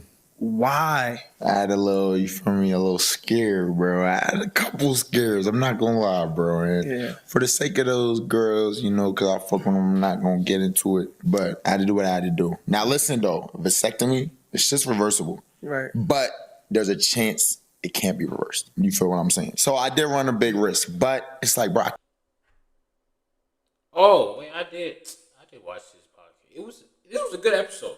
I'm not gonna lie, this was a good episode. I learned a lot more about Max. Like, it was cool.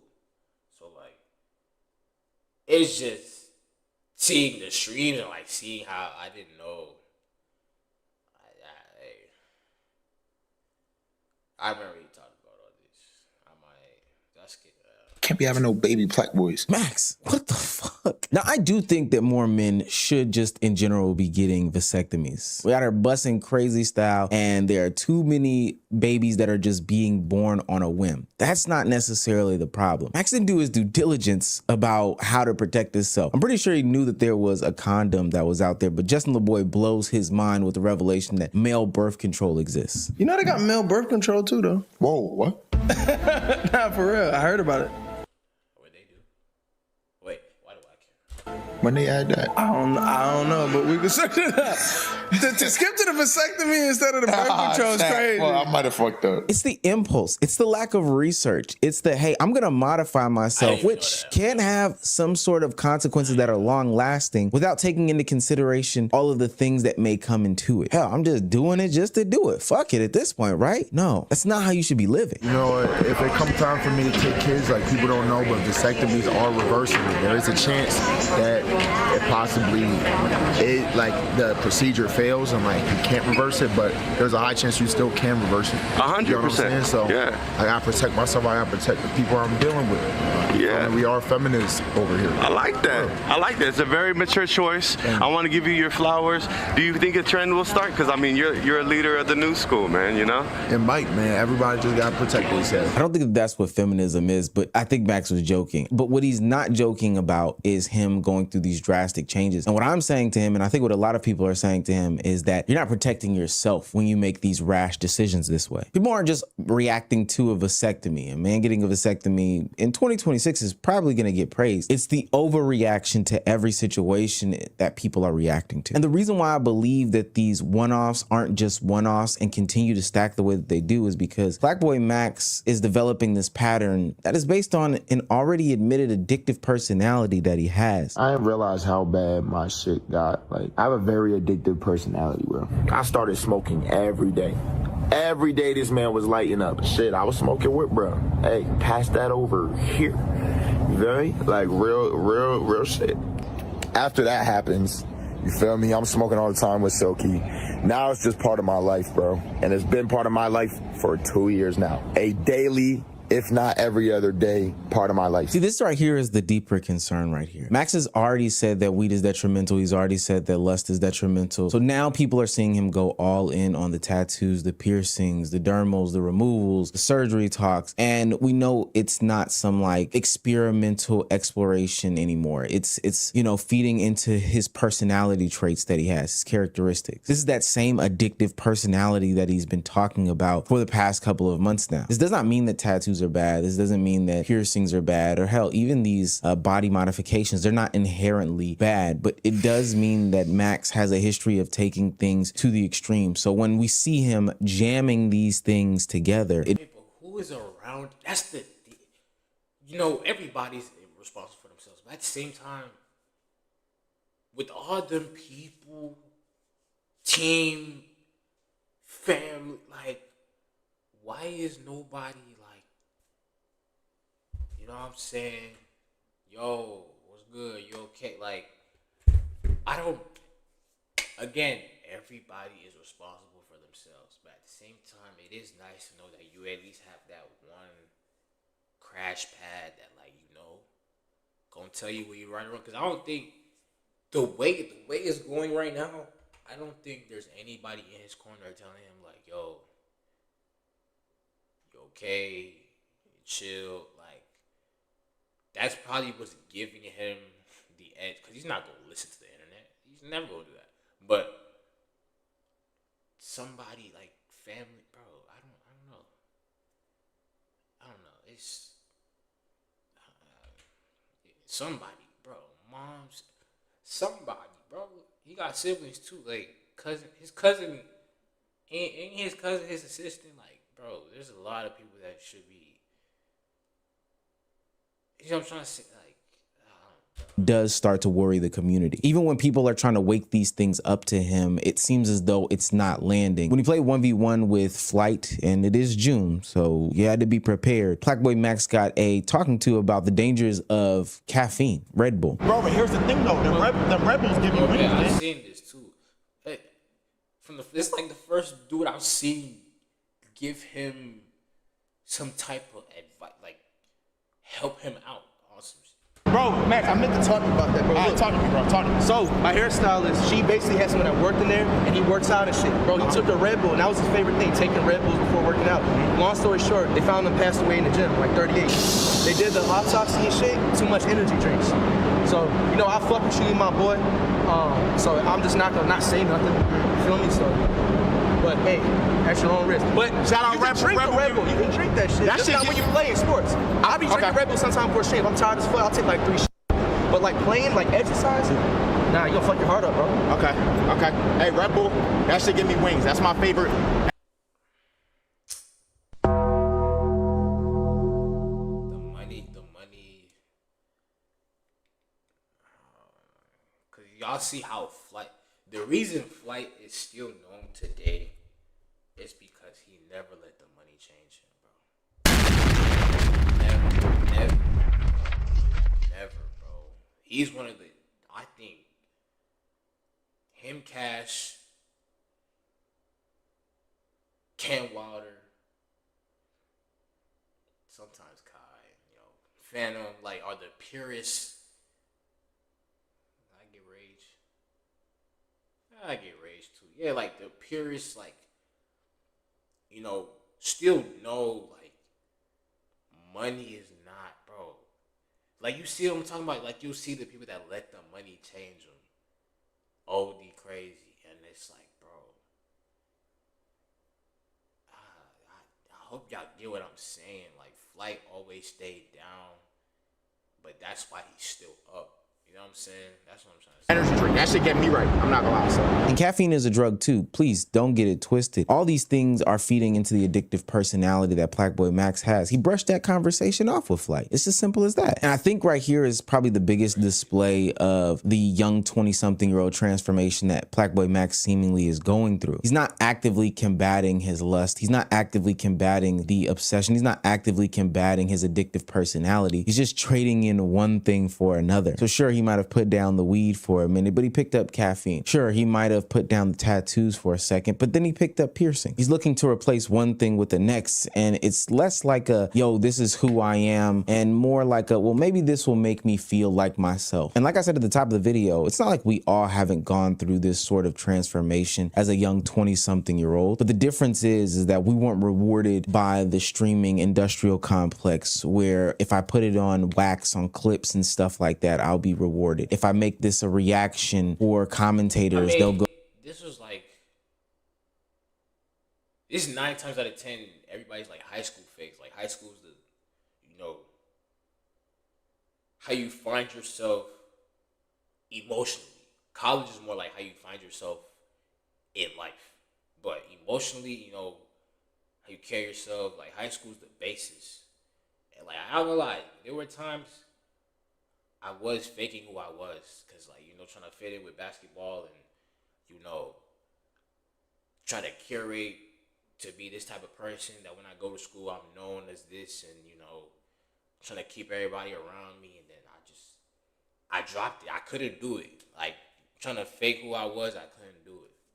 But even with me trying to be myself and doing all this, I lost a lot of friends, and, you know, people look down on me, whatever. But like now, I don't care, cause it's like living your truth and, like, you know, actually standing for who you are. 9 times out of 10, I'm telling you, no, 10 times out of 10 is the best thing you could ever do. Cause yes, emotionally, sometimes I be thinking like, damn, I don't really got a lot of friends no more. I be alone sometimes. Like, you know, sometimes you just gotta. That's just how it happens. So with Max, it's gotta be an identity crisis, cause he got money, has fame, clout. He's losing himself, bro. And it's sad. I hope to God it's not another case, bro. Somebody talk to him, bro. Somebody. Or Meezy instead, well, I'm not saying instead of doing this, you could have said something, but like, maybe Max might see this, and this might somewhat get through Max, or he might take it some way. I don't know.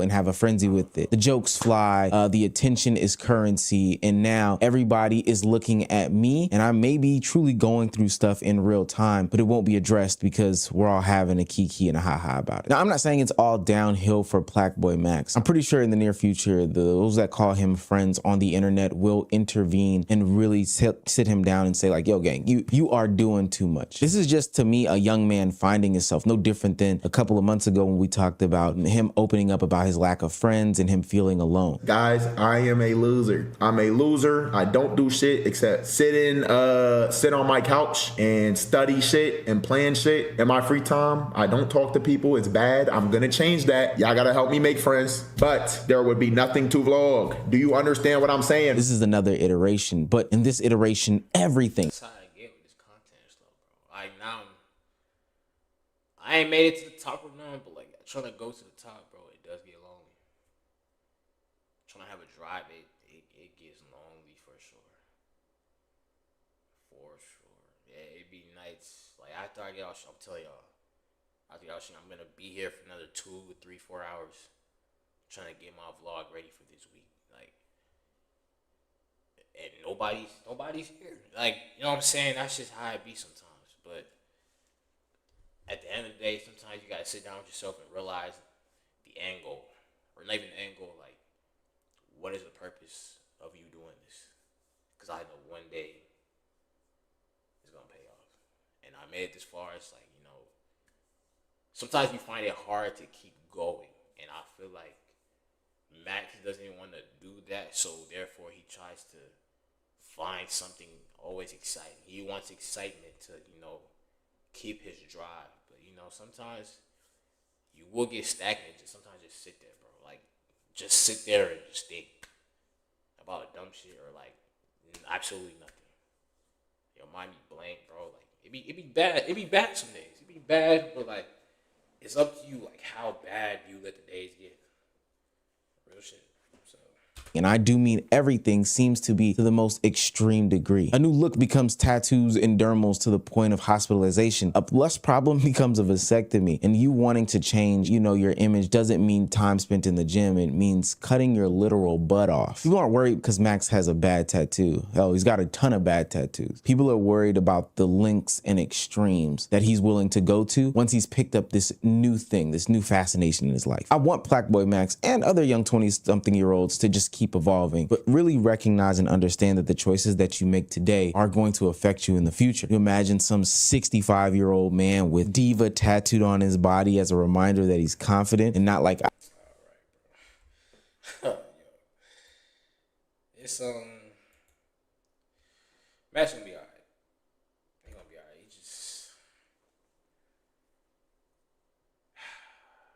gonna be alright, bro. I ain't gonna lie. It's crazy. But yeah.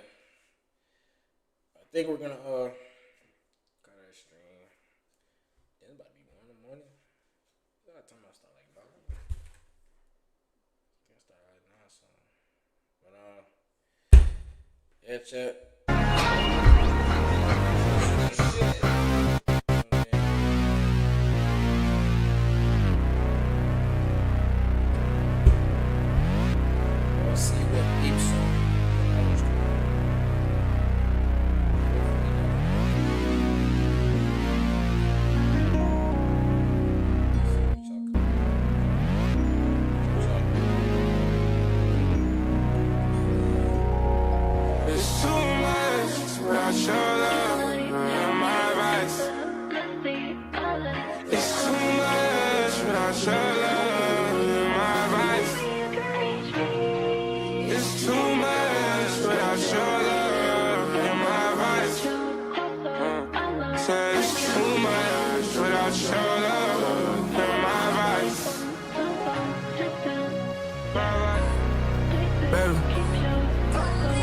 This ain't a love song, cause you ain't even did me wrong. We just had parted ways, that's life, I guess it's ain't hard. It's just these drugs into my cars, you don't pick up the phone. I swear. Sometimes I catch a flight to get away to be alone. You was my Mona Lisa, I was like your Van Gogh. I mean Da Vinci, I went Vinci, you went Rick Owens. And it didn't even matter where we went, cause you was pistol toting. Yeah, that's my gangster bitch, I couldn't wait to show you all. Met Gala, my vibes, yeah, we was swagging too strong. Bitch, you know I got my ties, if a nigga touch, you know he gone. Even though we don't turn right now, you know I don't got no love loud. I just hope you feel the same, you kinda like my vice and all. I still don't feel the same, you're supposed to be my wife and all. Yeah.